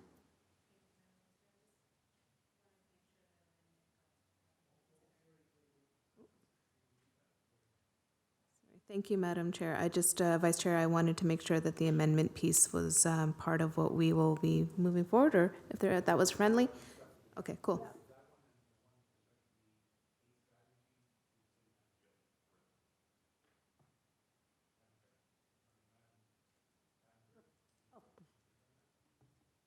Yes, I have the wording for both of those. The hate that the city manager formally include the use of restorative justice approach within the hate strategy, anti-hate strategy, and replacing the word racism with activity, singular activity in the fourth whereas. Councillor Nan, are you done? Okay. Councillor Clark. Thank you, and I really appreciate everyone's comments around the table. I grew up in Hamilton. Hamilton is our city. We love our city, and we really believe that our city is accepting, caring, and has been credited with being one of the most generous and charitable municipalities in the country for many, many years now. And that is an empirical fact. That is not hyperbole or an anecdote. My eyes were opened when I joined the Committee Against Racism. My eyes were opened when I started to be the point person for the City Council on the Hamilton Against Racism Resource Center, the relaunching, the rebooting. We had to pause that, and we've been doing a consultation across the city. And while I have not experienced racism, and many of my colleagues may not have experienced racism, there are individuals and families in our community that are experiencing racism. It doesn't mean that the entire city of Hamilton is racist. That would be a fallacy. Everybody knows that. But what's happening in the United States with Mr. Trump and his commentary seems to be validating or verifying certain individuals who have racist tendencies, and certainly, as my colleague, Councillor Jackson says, they're wanting to change the perception of Hamilton. They're wanting to tell people that, you know, we don't want the refugees, we don't want the asylum seekers, and that is not the city that I understand. But I can't let it go that we believe that we're this accepting city, and so we are, because there are small segments in the city scattered throughout who are not.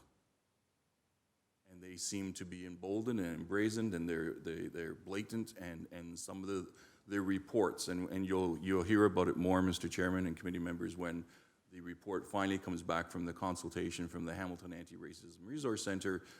There are incidents of hate happening in our city daily. And of course not, it's not the majority. Of course it's a small minority, a very small minority. But those incidents of hate that are happening in our city, if left unchecked, if left unaddressed, if left ignored, will breed hate crime. Because those people start to feel like they can get away with it, and they continue to move down that road. And that's what we've seen in the forecourt. That's why we've seen in Canada an increase of 30% of hate organizations, alt-right groups like the Sons of Odin. 30%. 130 hate groups exist in Canada now. In Canada. So it is out there. And while we continue to celebrate that Hamilton is a caring, accepting, generous, and charitable municipality, and our residents love each other, and they've demonstrated it year after year with their donations and with their volunteerism.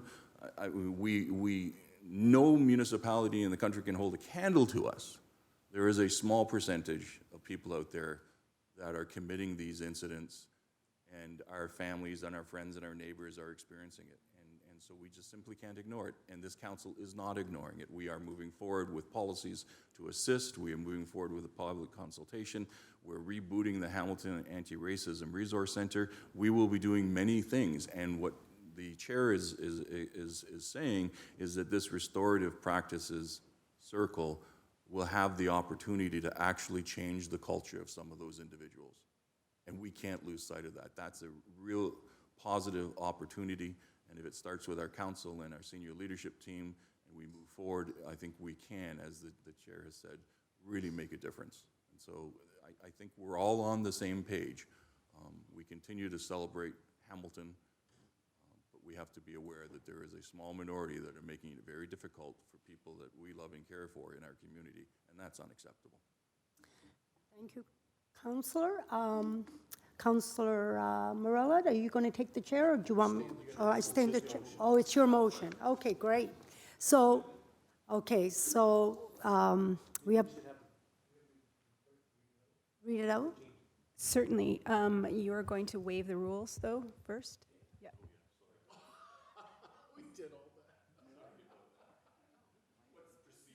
That's right. He'll read it, and then I'll say everybody. Okay, you have to wait. Okay. All right. All right. So, all in favor? Electronic vote?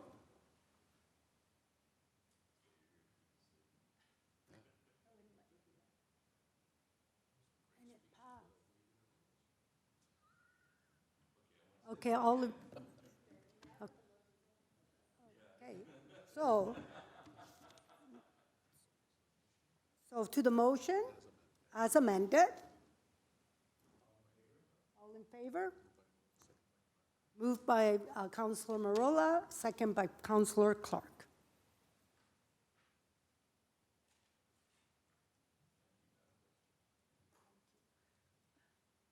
Thank you, Okay, thank you. Councillor Pauls. Now, we're moving on to the item, general information and other business. So it's 13.1, items to be removed from the outstanding business list. May I please have a mover and a seconder? Moved by Clark, seconded by Jackson. All in favor, and it's electronic vote.